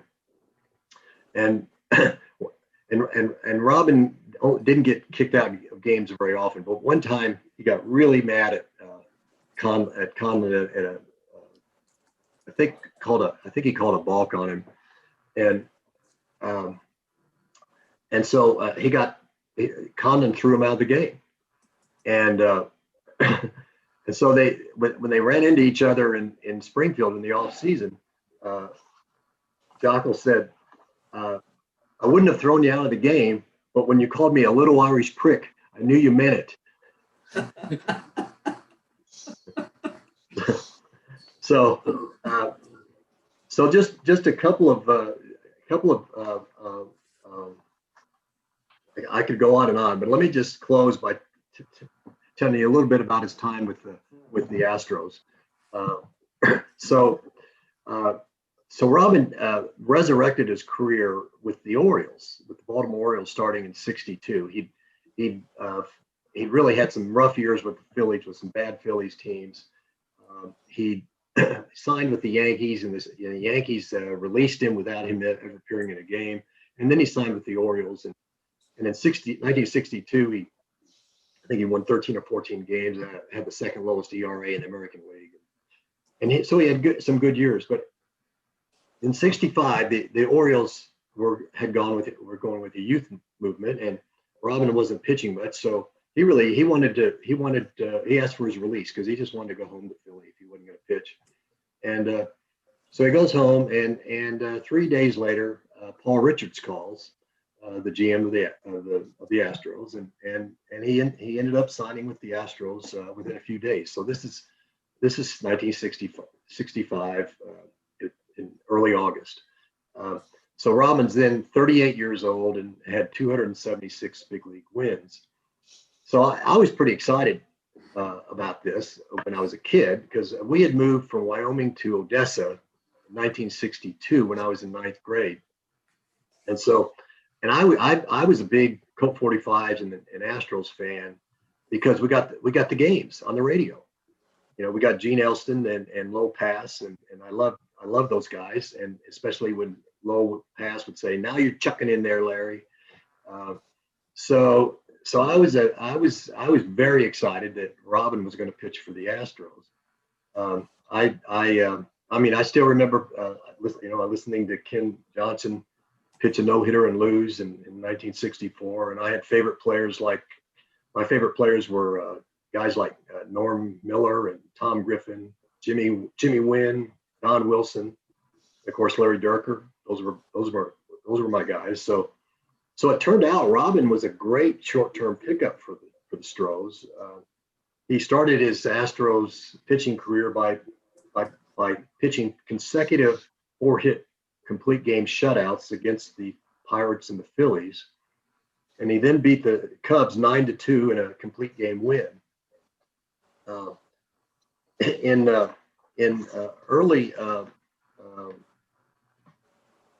early September, he pitched against Sandy Koufax before about 50,000 people in the Astrodome, and he had him beat 2-1 before he gave up some runs in the ninth, and the Dodgers ended up winning I think 3-2 or 4-2. So he ended up that year with a I think it was I've lost one of my pages of notes, but I think he was 5-2 and his ERA was I think 1.89 or something for the Astros in about 76 innings. So he had a really good year. Paul Richards, he however hurt his arm finally after all those innings in that game against Koufax, and he ended up having off-season elbow surgery for bone chips, but Paul Richards signed him again, and for the '66 season. as I mentioned, he started the 66 opening day for the Astros because Turk Farrell was supposed to start, but came down with a sore arm the day of the game. And so Robin is sitting by his locker when Grady Hatton, the manager, hands him the baseball. But he did struggle with the Astros. He had some good games and some not so good games in '66, and so 4th of July, he's 3-5 with an ERA of about 3.8, and Grady Hatton calls him in to his office. Now Robin has a great sense of humor, and this is one way in which it came out. I wanted to got a lot of slides, but I wanted to particularly show these.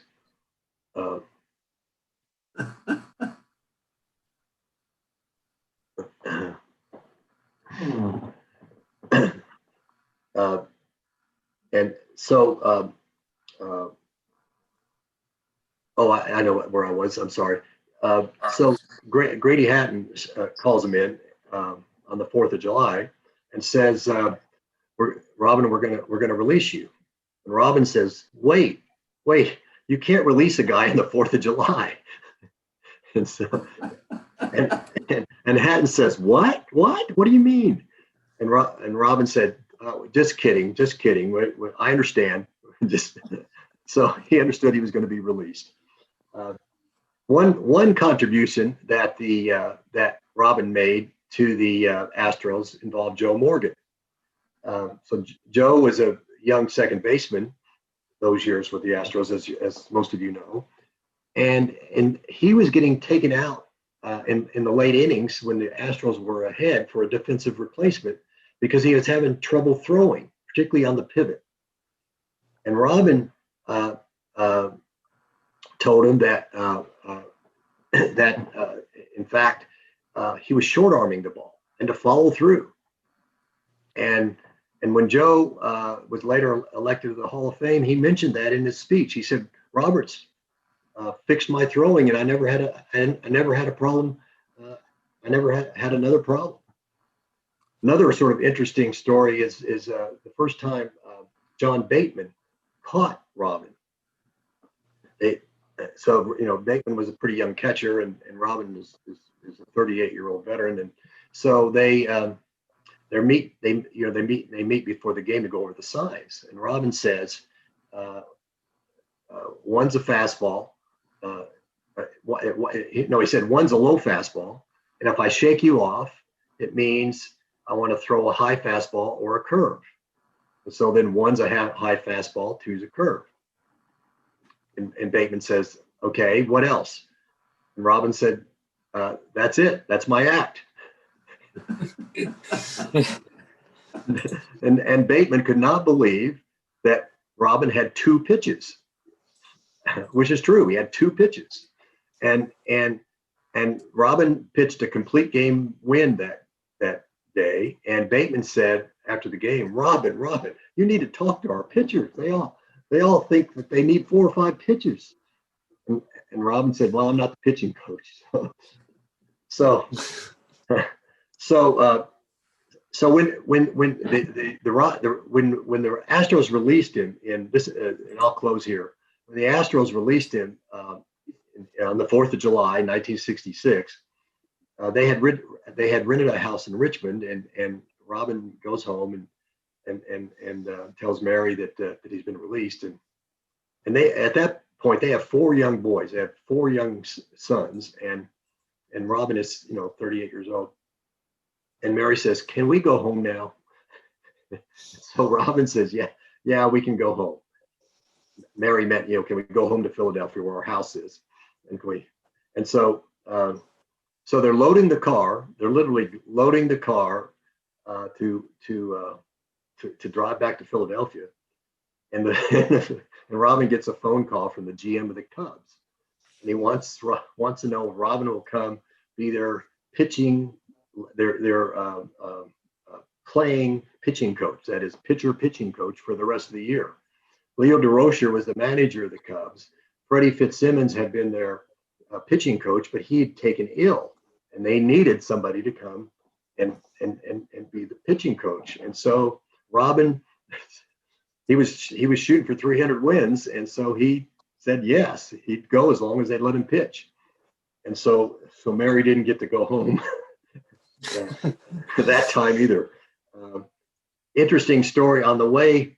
So they drove all the way from Houston and stopped in East St. Louis, Missouri for the night. It was a long, long drive. They had their four boys in the car. They were in a station wagon. They were so exhausted, they just left the station wagon full. They didn't unpack it. They just went up and slept. Came back the next morning, and thieves had taken everything out of the station wagon. They lost everything except one little bag.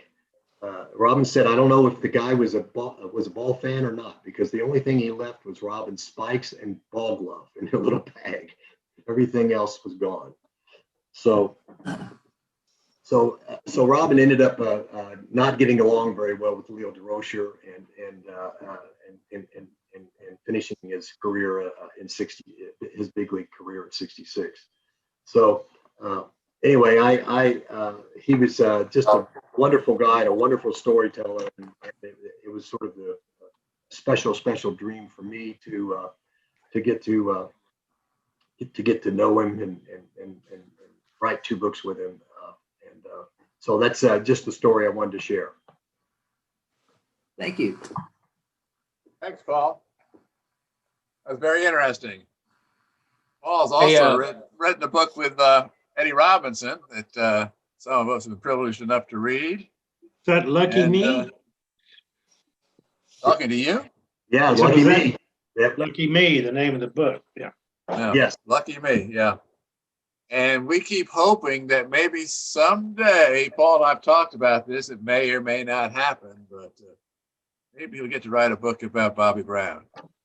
Yes, Bobby has resisted my efforts but I've got a big thick file. Bobby Brown needs to write a book.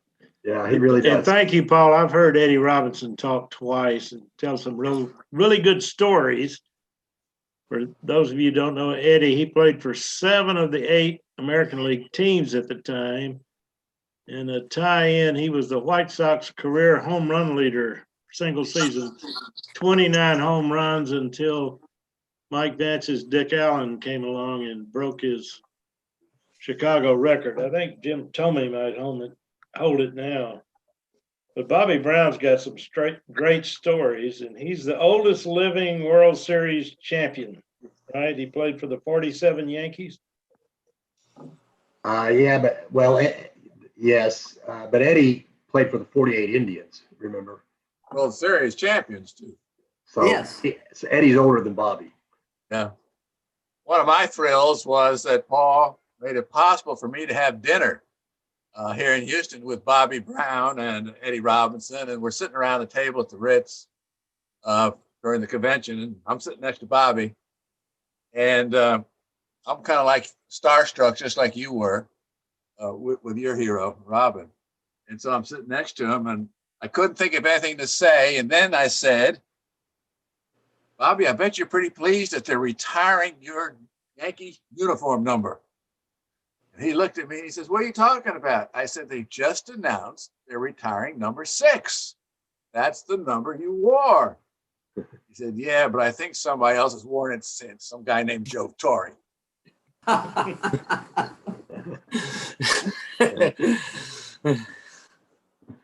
Thank you, Paul. Really appreciate it.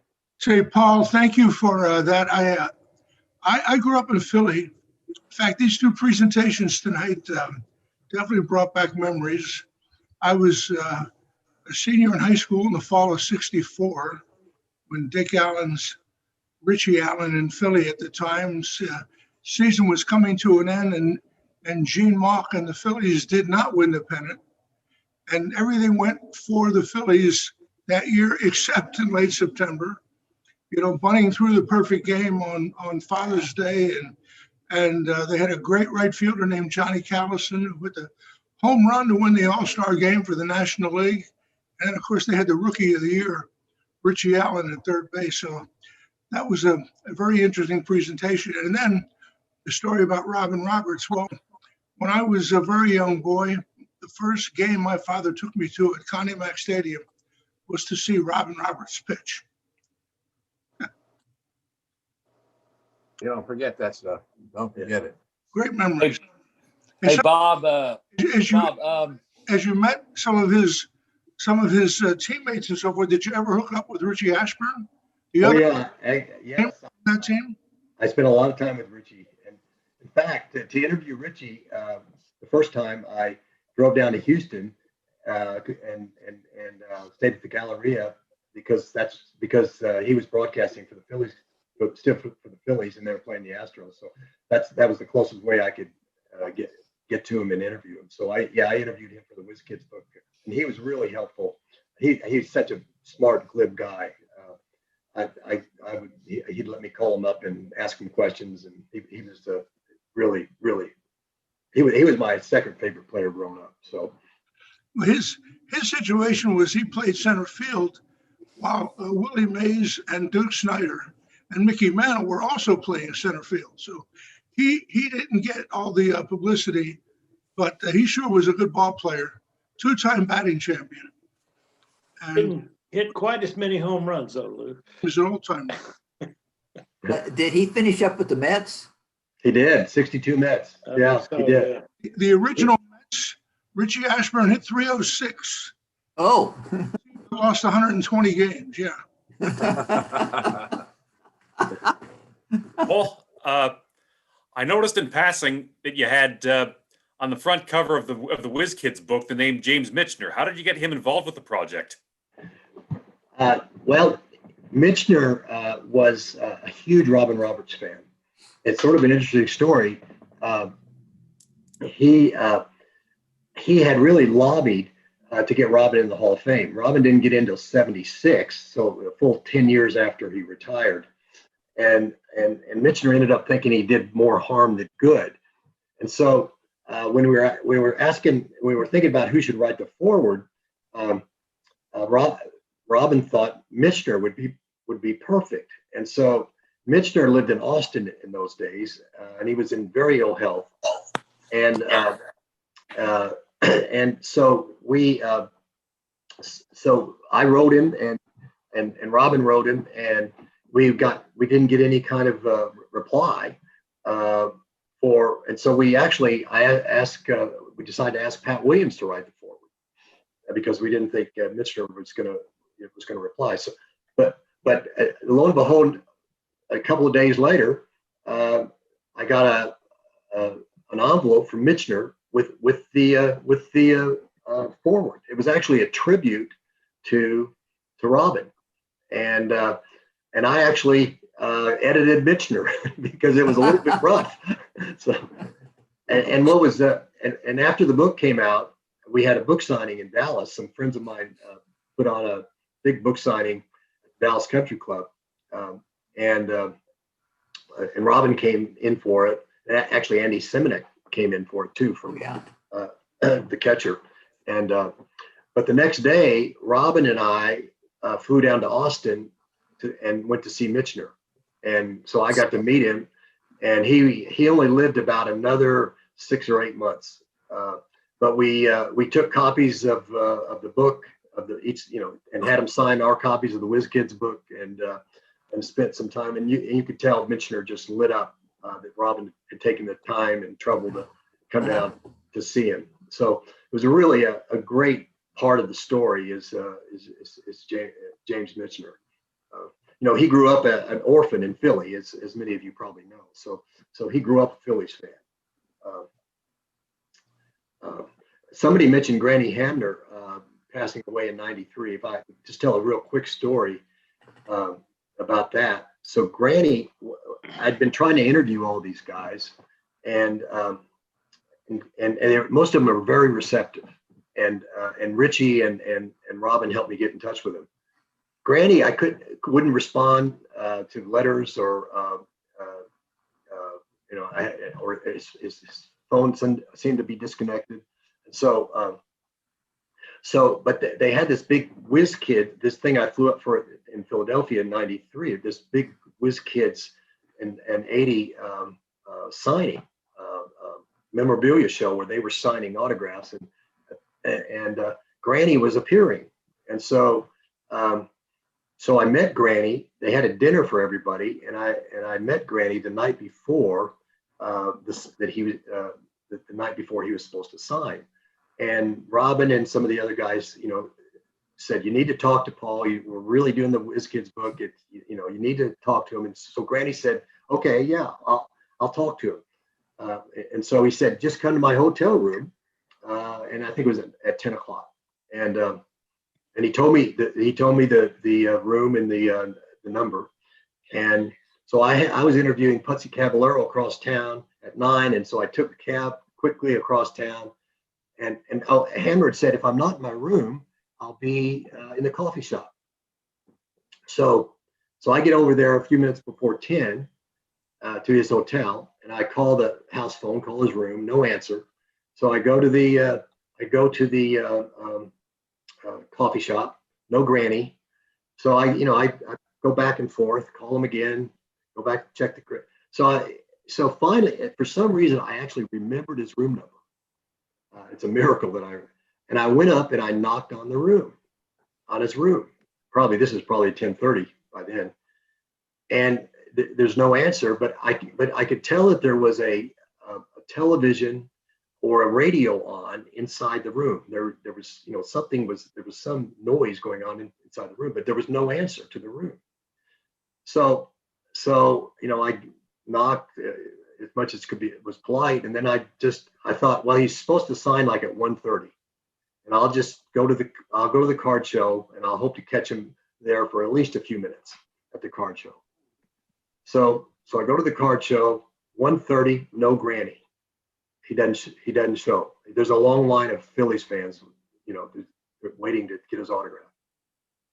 Robin said, well, he's probably just off on a bender. He'll surface in a couple of days. So I fly home to Dallas that night, and I go to the office the next morning. It's about 8 o'clock in the morning, and Robin calls. And he said, well, I found out what happened to Granny. He died in his hotel room. Oh my God. Yeah, that's when he died. He actually died waiting for me to come interview him. What had happened was when housekeeping couldn't get in because it was deadbolted, they called security, and they went, and security got in the room and found him.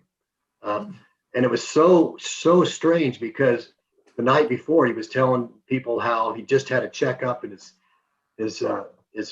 doctor said he was healthy as a horse, but he needed to stop drinking and smoking. And he said, and he said, "The hell I will."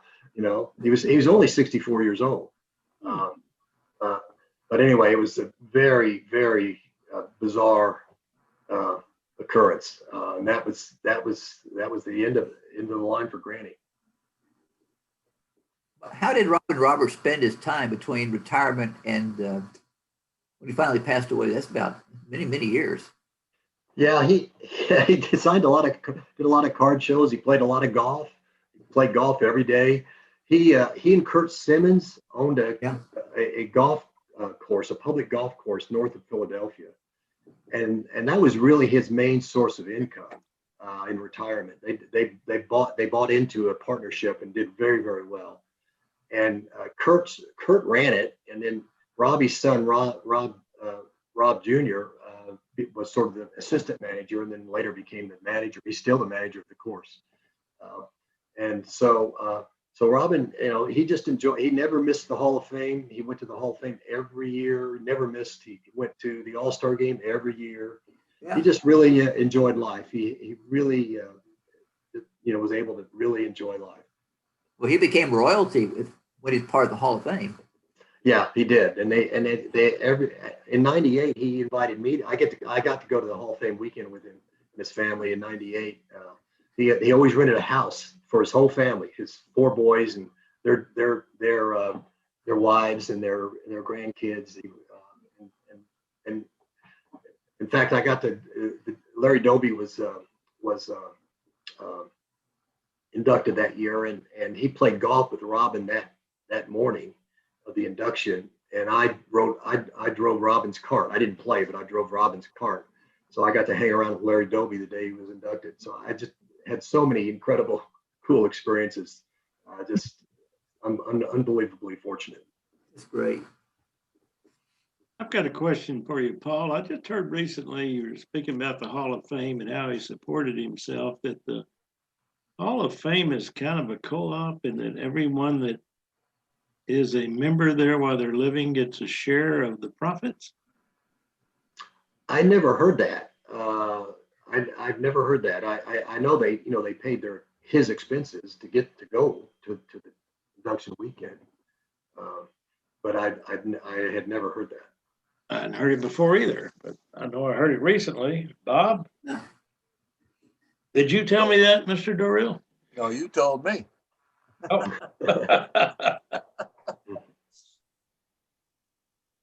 Well, maybe Tal knows. He's still on the Hall of Fame committee, or are you? That was 4 or 5 years ago when I served, and I've changed the routine now, and the formation of the committees and things that certain veterans committees review come up now only every 4 or 5 years. So I don't know whether I'll be serving again or not. In answer to your question, I've never heard that about any participation or sharing in any of the proceeds.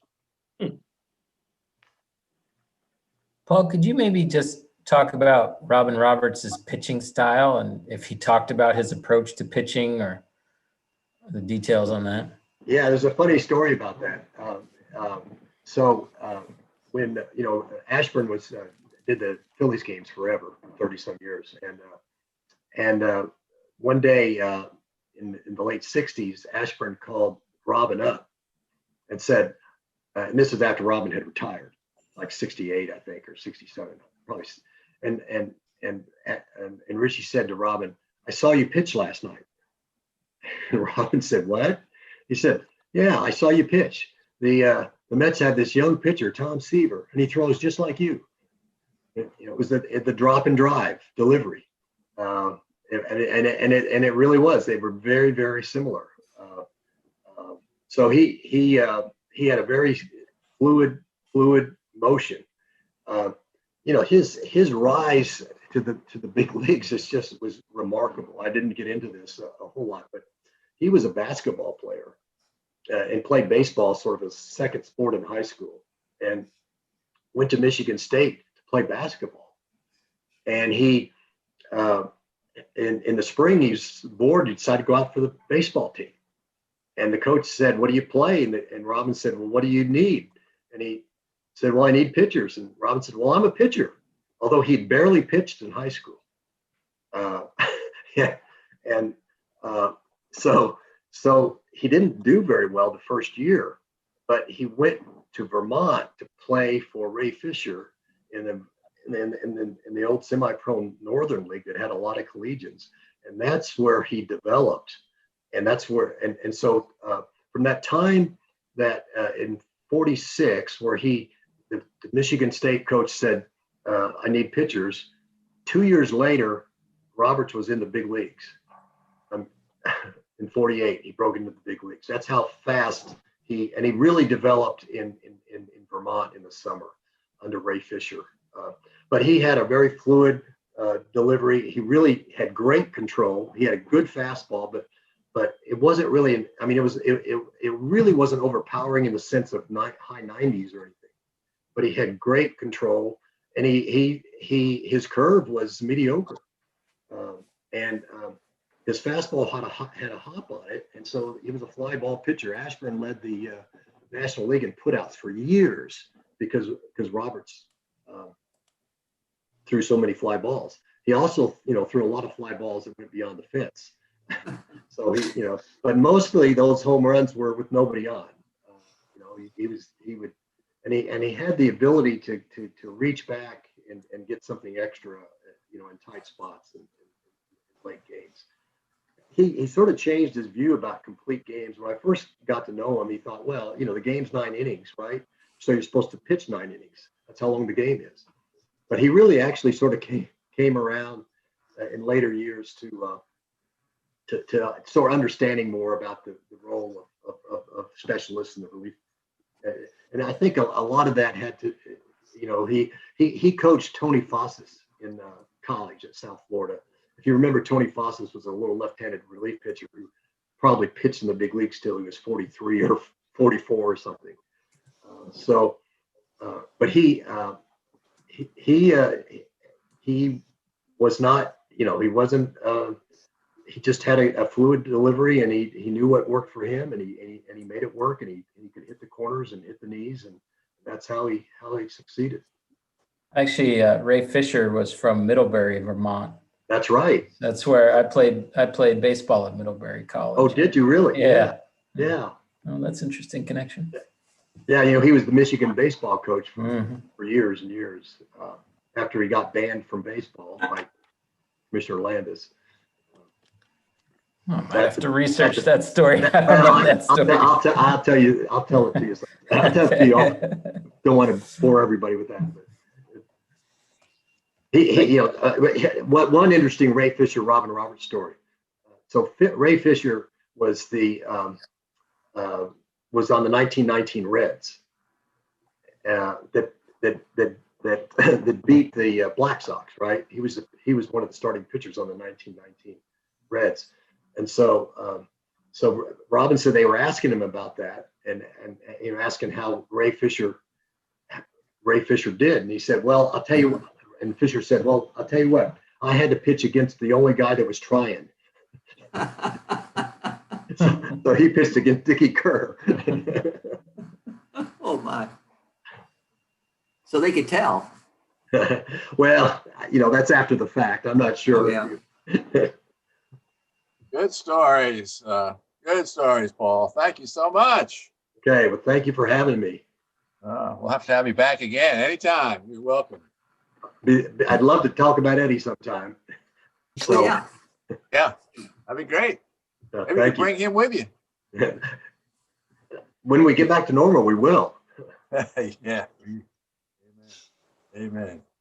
Okay, guys and gals. Any questions for anybody? Or I think I need a show of hands if you want to go ahead. We have a trivia contest. Mark has prepared it. How many folks want to go ahead with trivia, which will take another 15 minutes? Yeah, let's go ahead. Yes. Okay. Mark? Bob, Yeah, I'm going to sign off. I've got dinner waiting, so thank you very much. Thank you, Paul. Thank you. Okay, Mark Warnick. There Is he that is. a quorum? Do we have a quorum? How many people do you need for a trivia contest? I think we got more than you think. We've got 24 on right now. Okay, well, I've got 16 questions here. I can abbreviate it to 5 or 10 or. No, we're hardcore. Oh, okay. Well, we've got hardcore guys. We'll be here all night, Mark. Do you have a theme, Mark? Put on the coffee. Do you have a theme for the questions? No, sir. I do not have a theme other than the theme of there are no softballs here. Okay, Yeah, 16 random questions. I'm happy to get 16 wrong or 10 wrong. It's all the same to me. So. All right. I did manage to work in a little Houston here and there. Okay, this is just a little potpourri smorgasbord of baseball trivia. Number one. Hopefully everybody has a pen and paper. Since 1968, 10 pitchers have won 25 or more games in a season. Name them. 1 point for each correct name.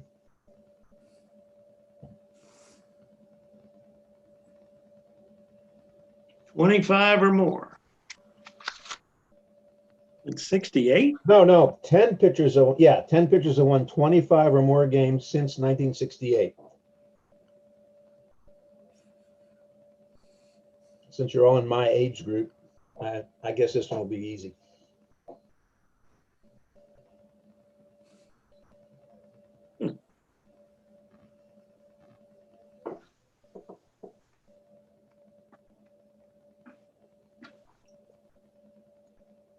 When you're done, just raise your hand.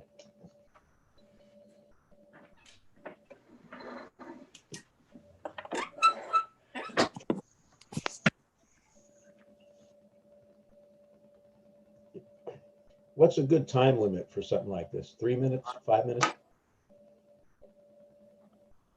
Well, I'm stuck at 5, so that's pretty good. Okay, let's move along. Number 2, what pitcher yielded Jose Altuve's first major league home run? The name of the pitcher who gave up Jose Altuve's first major league home run for 10 points.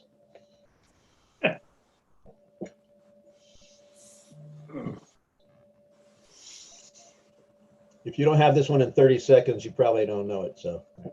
Okay.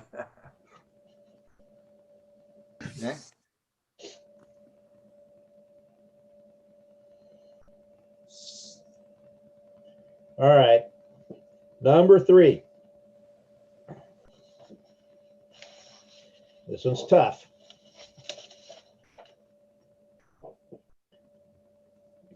List the 3 pitchers minimum 3,500 plate appearances against with the lowest slugging average against them in Major League history. 3 points each if you get these, and then another additional point if you can name the one with the lowest slugging percentage against. And Maxwell, you're going to have to recuse yourself.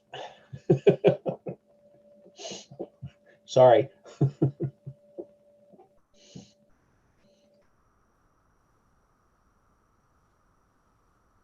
So they had to face at least 3,500 batters.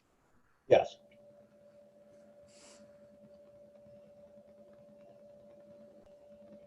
Lowest slugging average against.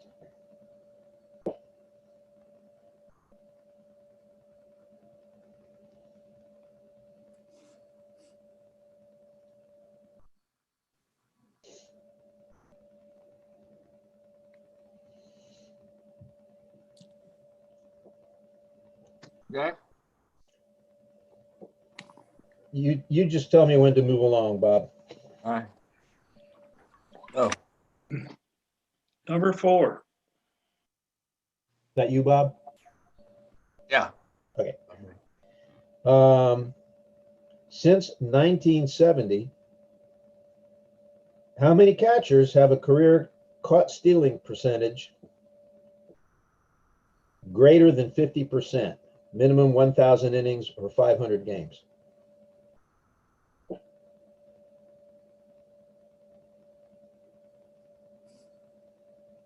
$10 points.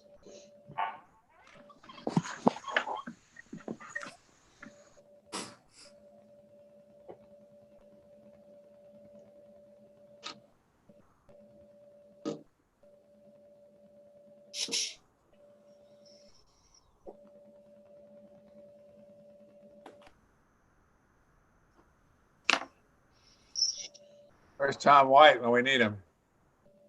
Really? Tom's watching.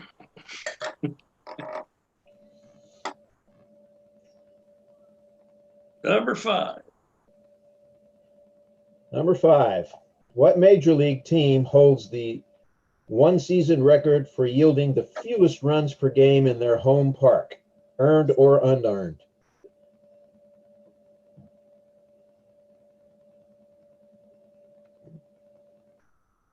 $5 points for the team and 5 points for the year. And 10 points if you can correctly state the number of runs per game allowed.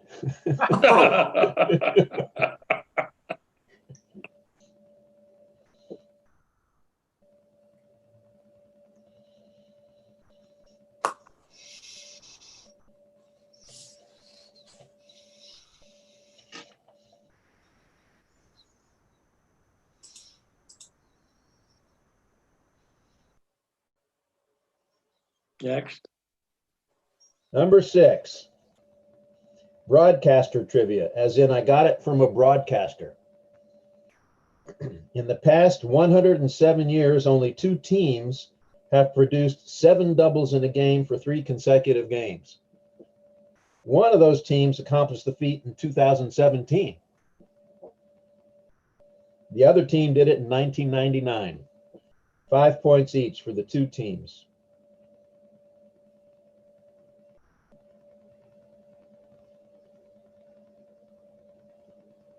Seven doubles in a game for 3 straight games.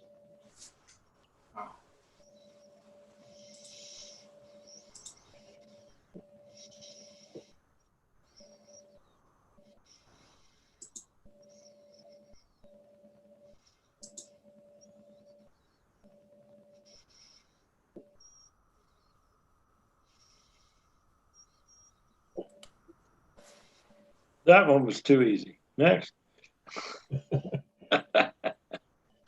Well, there was a big hint there.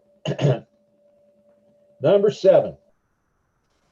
Name the top 2 pitchers since 1928 to have the most complete 1-0 wins. 5 points each.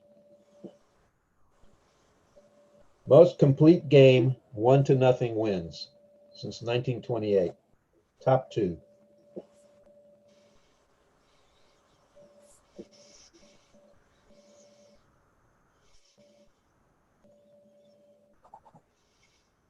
That's career or season?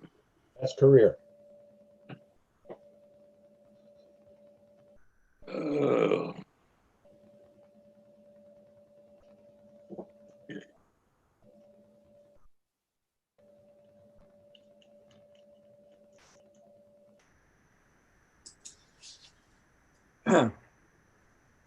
Go ahead.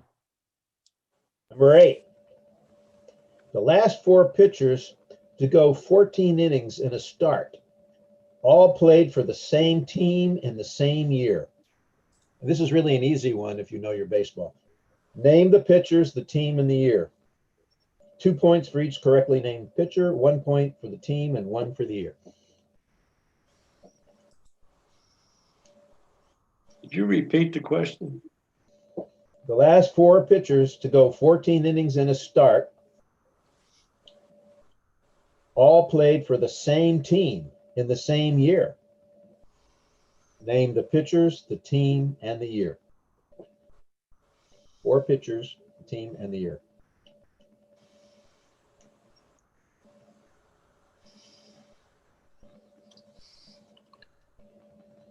Want a hint?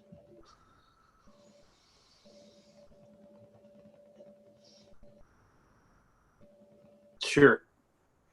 What was Billy Martin? One of the things Billy Martin was famous for.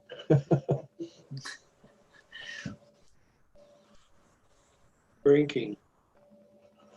Yeah, that was one, but it's not really directly related to this answer. It's on or off the field? On the field.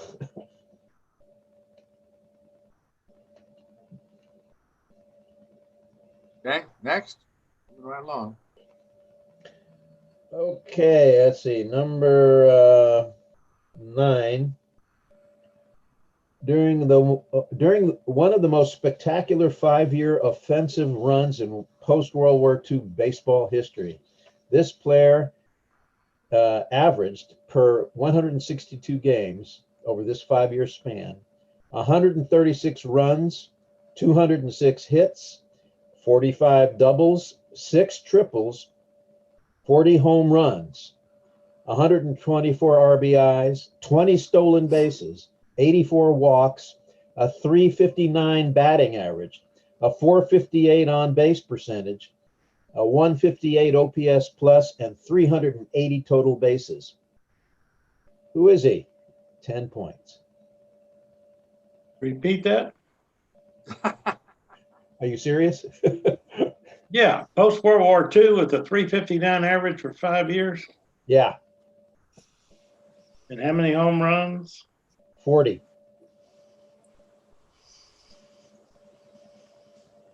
458 on base percentage.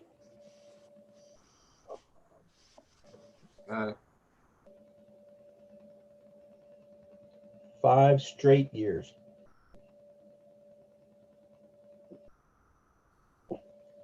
And 40 home runs. I'm going to give you a hint here. Consider the ballpark relevant.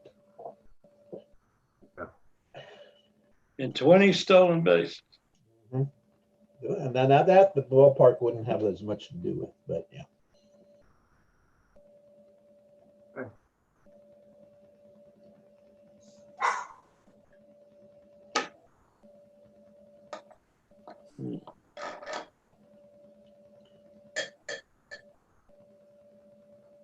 Go ahead. You know you don't. Go ahead. Number, I don't even know. 10. 10. Who holds the record for most time switch hitting 2 home runs in a game from each side of the plate? 2 players are tied for this record, so 5 points each.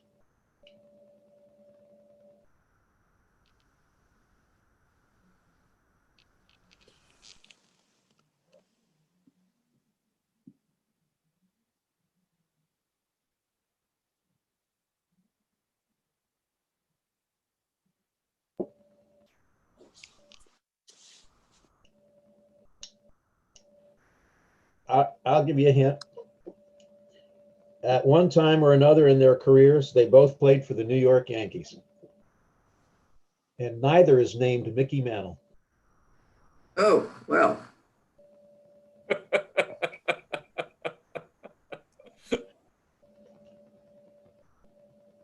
He was my third choice.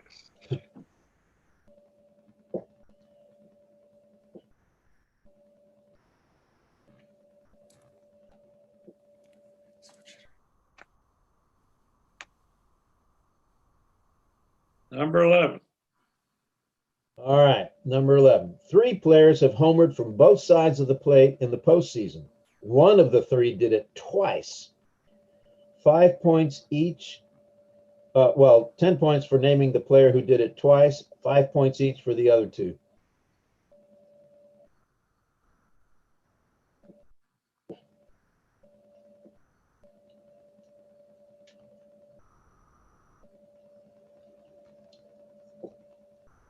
And the hint there is that none of the 3 is the answer to the previous question.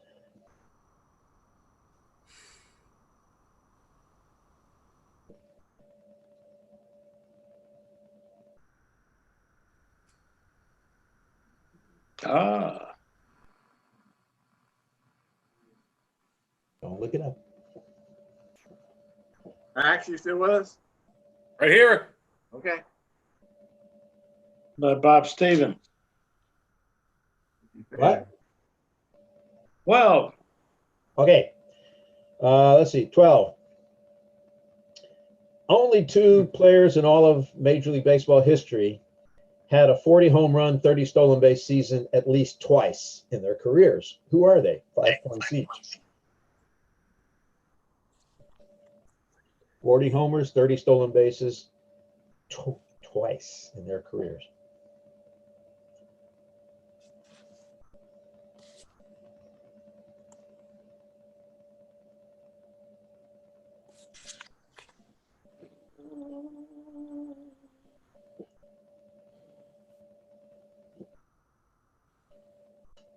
Okay. 13. 13. Name a Hall of Fame outfielder who set his career high home run total for one season in his 15th and final season. 10 points. Career high in the 15th. Yes. Home run. In his 15th and final season, this Hall of Fame outfielder set his career high home run total. And I'll give you a hint. He came up in tonight's discussion with one of our speakers.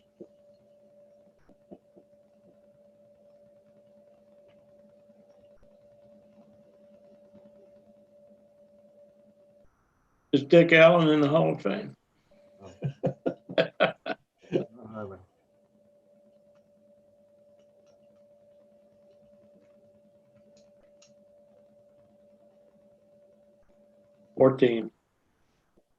Number 14. Okay, this one's kind of long, but you need all the details. He had a tremendous arm. He led his league in assists at least 3 times. He also threw out 3 runners at first base from right field after what should have been singles.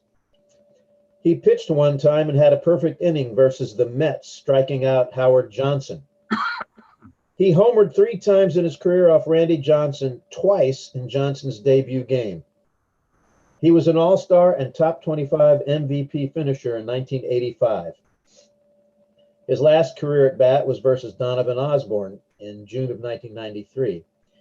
He started his career with the Tigers. He finished his career with the Astros. He had his best seasons with the Phillies and Pirates. He went to Channelview High School, and in the latter part of his career, he owned and operated a gas station in Conroe, Texas, north of Houston. He came out with a book in 2012 called Headed Home, a Major League Baseball All-Star Search for Truth. And his initials are GW. 10 points. Wilson.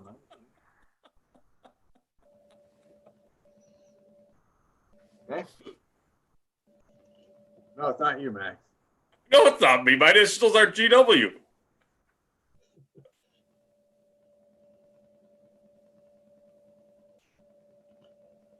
What number are we on? 16. 15. 15? No, that was 15, Chris G. Oh, okay. Who hit the most inside the park home runs in the history of the Houston franchise? 5 points for the name and 5 points for the number of home runs.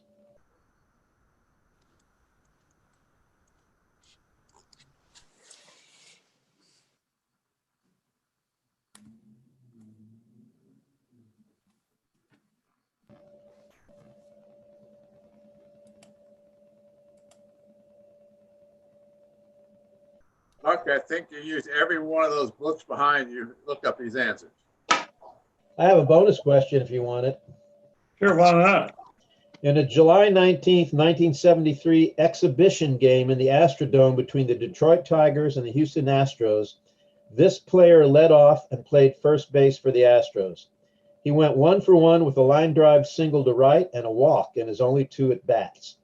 He also made a couple of nifty fielding plays at first, backhanding a throw in the dirt from shortstop Roger Metzger to retire a batter, and leaning over the railing to snare a towering foul ball. He made no errors in the game. Professionally, he was not a baseball player, and this was the only time he ever appeared in a major league game, exhibition or otherwise. But he was a celebrity, much better known as a comedian. 10 points.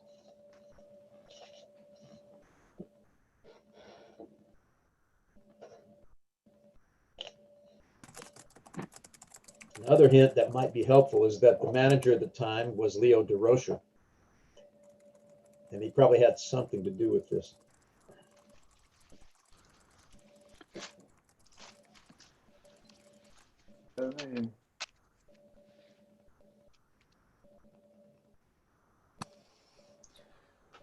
Okay, let's go through them. Let's see what you got. All right. Number 1. Was that the one with the 10 pitchers? Yeah. Yeah.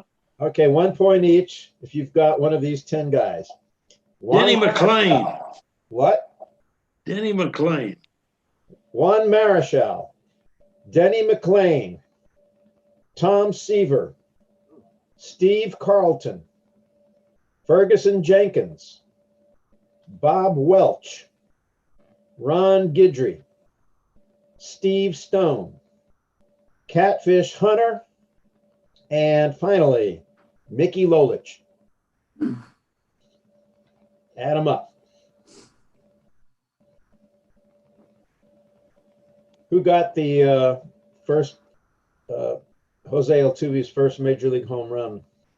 So who were they again, Mark? I had to Juan write down all the Marichal. ones I didn't have. Juan Marichal, Denny McLean, Tom Seaver, Steve Carlton, Ferguson Jenkins, Bob Welch, Ron Guidry, Steve Stone, Catfish Hunter, and Mickey Lolich. Good.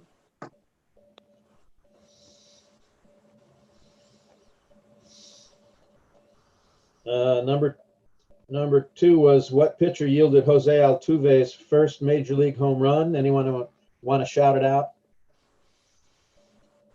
Bill Robinson. No one knows. Wow. I thought that, that was kind of a softball, I thought. Okay. Madison Bumgarner. Who? Madison Bumgarner. Bumgarner. Addison? Madison. Madison. Oh, Madison. Oh, Red bum. Madison Bumgarner. sure everybody knows that, don't we? I Everybody did. got it. Okay. Okay. Number 3. What was number 3? Tell me. List 3 pitchers at 3,500 plate appearances with the lowest slugging percentages against them. All right. The 3 pitchers with the lowest. Grover Alexander. No. Okay, I missed that one. Koufax. Okay.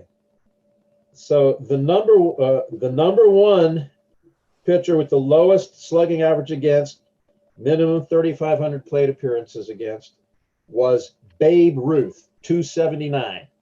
Okay.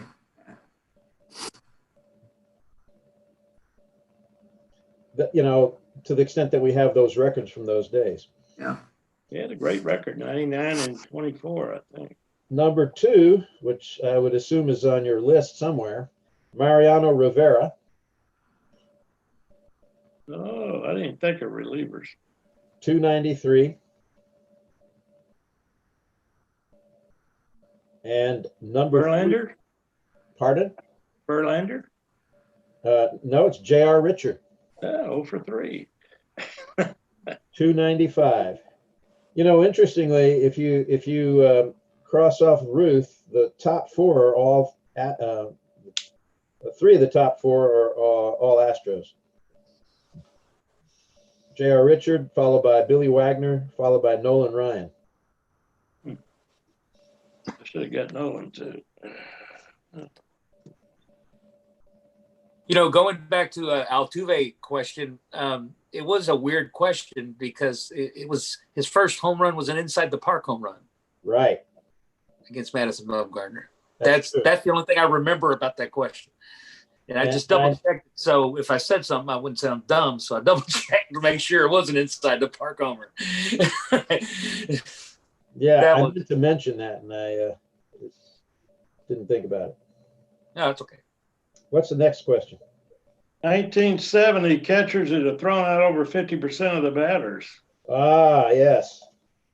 Okay. How many of you said 0?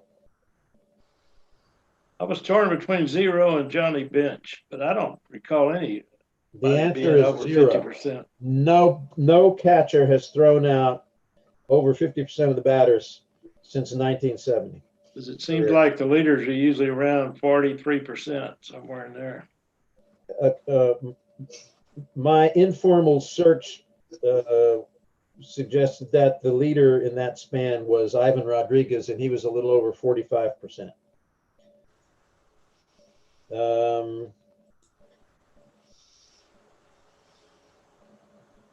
And actually, no catcher has retired with 50% caught stealing rate since 1957, when Roy Campanella was put out of commission.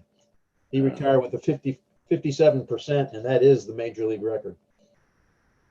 And you have the major league team with the fewest runs in their home park. Okay, and how many of you? Okay, 59 White Sox? No. I must. Okay, the answer is the 1981 Houston Astros. That wasn't a full season, though. I didn't say full season. It just said the 1 season record. Well. Okay. Well. You would have had it, Tony, if you'd said that. I know. They're partial credit for getting the team right, but not the year. Yeah, it's 5 points each. Right. So you got the Astros, Maxwell. Yeah, I said the wrong. I said 1969. Who did you say, Tony? I was going to say the 1906 White Sox because they never scored anything.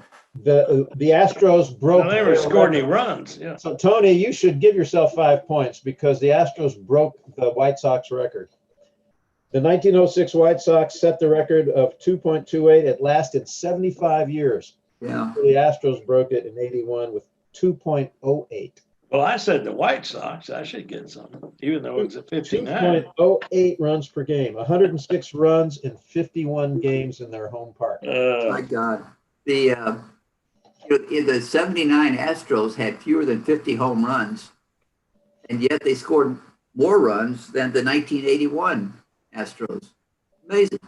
That would make a good trivia question. Wow. Well, yeah, because they didn't play a full season, Tony. The Astros? Which one?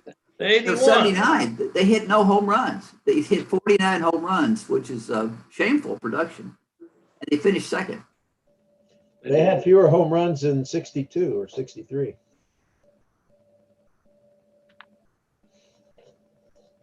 Not true. 7 doubles in 3 games in a row. Okay, that's a tough one. I think you're both the Astros. Well, that's correct. Yes, they did it in 2017. That was kind of a little giveaway there. And the other team was the 1999 Diamondbacks. Astros. Cleveland Indians. Oh.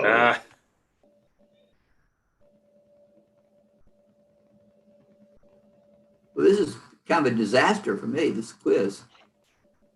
It's not over yet. Keep plugging. So how many points do you get for that? What was the points on that? 5 points each. So 20-point total? Or 5 just the points each. team? 5 points each for those 2 teams. And the previous one was 5 points for the team and 5 points for the year.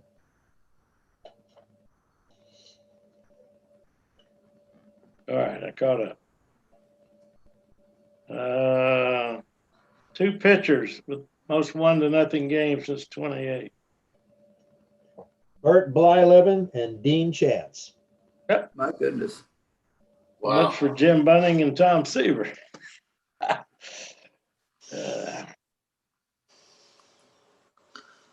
How many got one of them? Nope. Nope. No one got one of them. Wow. Nope. Okay. 14 innings in the start. 4 pitchers on the same team. Yeah. Billy Martin was famous for overextending the arms of his starting pitchers in what year? Oh, 1980. Oakland A's. 1980 Oakland A's, yes. Does that help? But eliminates the 70 Orioles. Now you just have to remember the 4 starters. It's kind of remarkable that each of them went 14 innings in a start that year. Who are the 4 pitchers? Mike Norris, Rick Langford, Matt Keogh, and Steve McCatty. I remember 2 of those. Good job. Yeah, no points though. If you remember 2 of them, you got 4 points. I didn't name them. I remember just because I remember them when you tell me who they are. Okay. 5 years offense post World War II. Oh, the guy that hit 359 and 40 home runs for 5 years. Yeah. Duke Snyder. And I said the ballpark is relevant. Would have been Walker with Colorado. Think Colorado. Think 97 to 01. Oh, that was either Larry Walker or Todd Helton. That's Larry Walker. Oh, okay. No points. How many got it? Larry Walker. Here. We got Tony. Good job. Tony had to get it before you got the answer now. Next one. Most times switch hitting home runs. What was it? Most times switch hitting home runs from both sides of the plate in the postseason. No, before that one.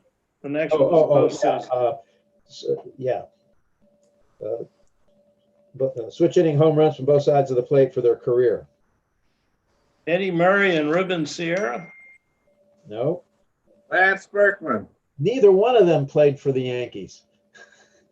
Vance Berkman. Berkman That's did. the question Berkman is a before. good guess, yes, but it's not correct. Teixeira? Mark Teixeira, Nick Yeah. Swisher. That's number 11. We need number 10. What's 10?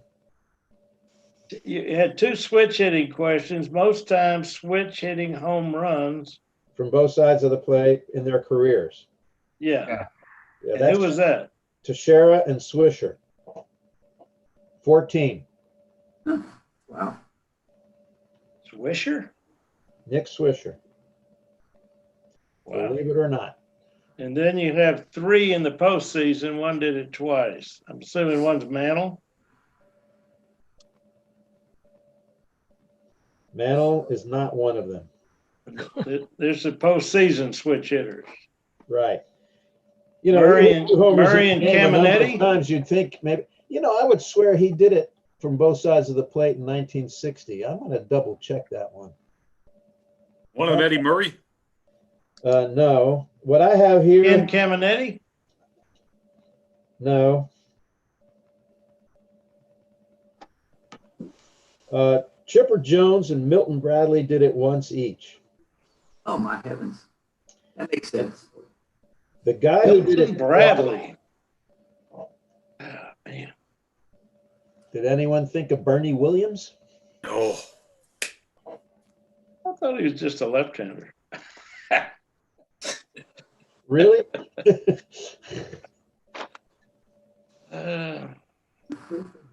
Okay, somebody's going to slap themselves on the next one. Maybe. 40, 30 seasons twice. Twice. And Seiko and Bonds? Bonds is one of them. Barry Bonds. Hayes. Barry Bobby Bonds is the other. What? Bobby Bonds is the other? Not Bobby. Barry. But Seiko just did it once? Yes. Huh. Then Ken Griffey Jr. Nope. Well, never mind. 5 points. I don't know. All Astros fans should be ashamed. Jeff Bagwell. Bonds and Bagwell. Okay. No, there's no shame here. These are not easy. Bagwell did it twice. He did 43 homers and 31 stolen bases in 97 and 42 homers and 31 stolen bases in 99. Oh. Bonds had 42 and 40 in 96, and he had 40 and 37 in 97. That's amazing. Yeah, Bonds was one of the best players in the history of the world before he started juicing. Yeah. He won several MVPs before that. What's next? All the something outfield career. Name a Hall of Fame 15th. outfielder. Hit his career high home runs in his 15th season. 15th and final season. Dick Allen? Nope. Richie Ashburn. Hall of Fame. Yes. Who said that? Richie. What was his career high? 5? 7. That was the year the Mets gave him a boat and it sunk.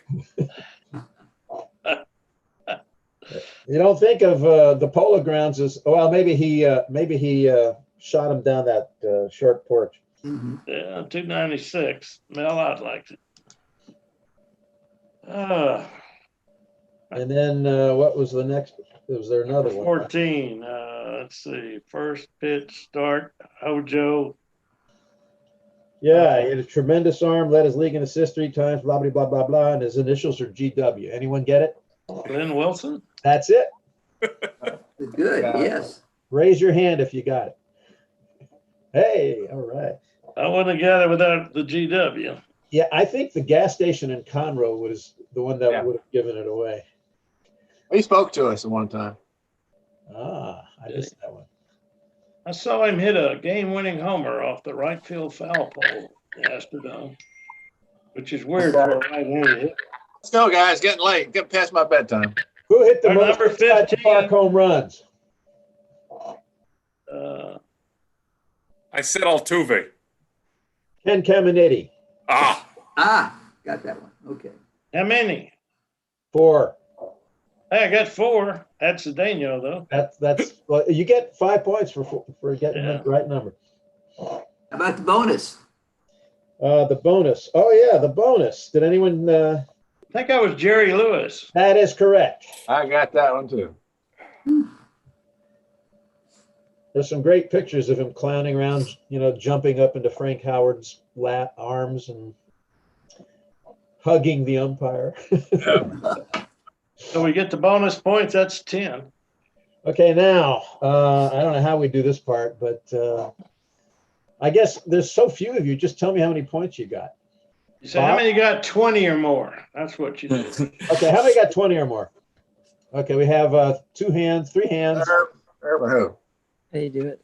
Urban, Mike, and 4 hands. where's Maxwell? Where's Maxwell? He got hands. He's over there in the bottom right. All right, we've got 4 with 20 or more. Okay. 30 or more. 30 or more. We got 1, 2. We got 2 with 30 or more. Okay, 40 or more. We got 2 with 40 or more. Oh, I had 49, Maxwell. What'd you get? Whoa. I had 62. Whoa! Looks like Maxwell is. You did the last one, so you get to do the next one, Maxwell. Congratulations. Hey, Ted, I see the expression on your face, and I feel the same way, buddy. Yeah, I didn't need 2 hands to count up my my answers. I only had 39 before Jerry I'm the Lewis. same way. I actually saw Jerry Lewis play for the Yankees. Yeah. Not the baseball Appreciate it. Yankees. He was the devil and damn Yankees. Oh, yeah. Okay. Well, Mark, Hey, that was Bob's away. Thank you. He was surprisingly athletic. I needed another dissertation for that one. That was wild. Yeah, if we had to grade that one, I think it'd be a PhD level. Yeah, that was wild. Mark, that reminds me of the first quiz I wrote for SABR. I think the winner got 2 points. I kind of overdid it. Well, That was a good one, though. did I overdo it? Yeah. It's a good quiz, though. Oh, We should have held it at 10. Anyway, I like to educate with my quizzes. It was great. I loved it. Learned a lot. Thank you. All right, what else we got? Anybody else have any comments, questions? December will be the second week instead of the third week. Second week. Oh, Bob, I have something. Yeah. I'm sorry. The website has been transitioned over. So, Bob, I probably need a new president's message from you. And if anybody would like to contribute anything, I was thinking about some ideas to put on the new website since it's more recent and up to date now. I think you should put some of our letters, Okay. our shooting stars.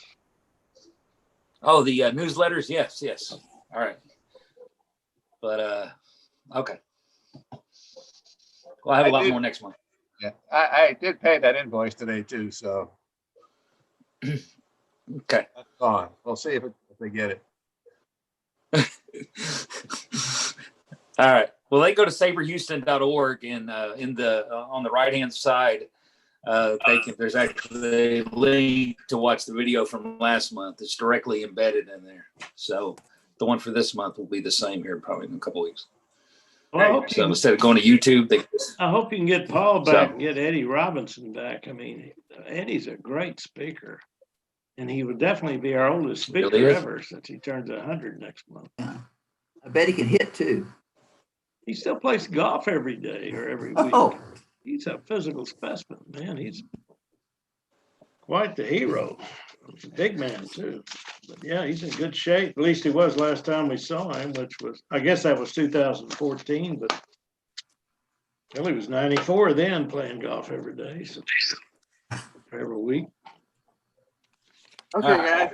Appreciate it. We had 34. I got 34, Joe, if that's how many you got. Yes, sir. Yes, sir. 34. Thank you, everybody. Bob Stevens, you there? Yeah, he's awake too. Yeah. He dozed off a couple of times. You okay? No. You okay? Let's see. I see you. Yeah, I'm still here. Okay. I got 25 points. Whoa. Good for you. I enjoyed Hi, the guys. quiz. Good job, Mark. Good. Happy Thanksgiving, everybody. Stay safe. Yes, Be happy well. Thanksgiving. Thank Thank you, Joe. Bob. Take care. Good job as Take care. usual. Bye-bye. Bye. Thank you. Joe, thanks for zooming us. No problem, Mike. Have a good one. All right. Take care.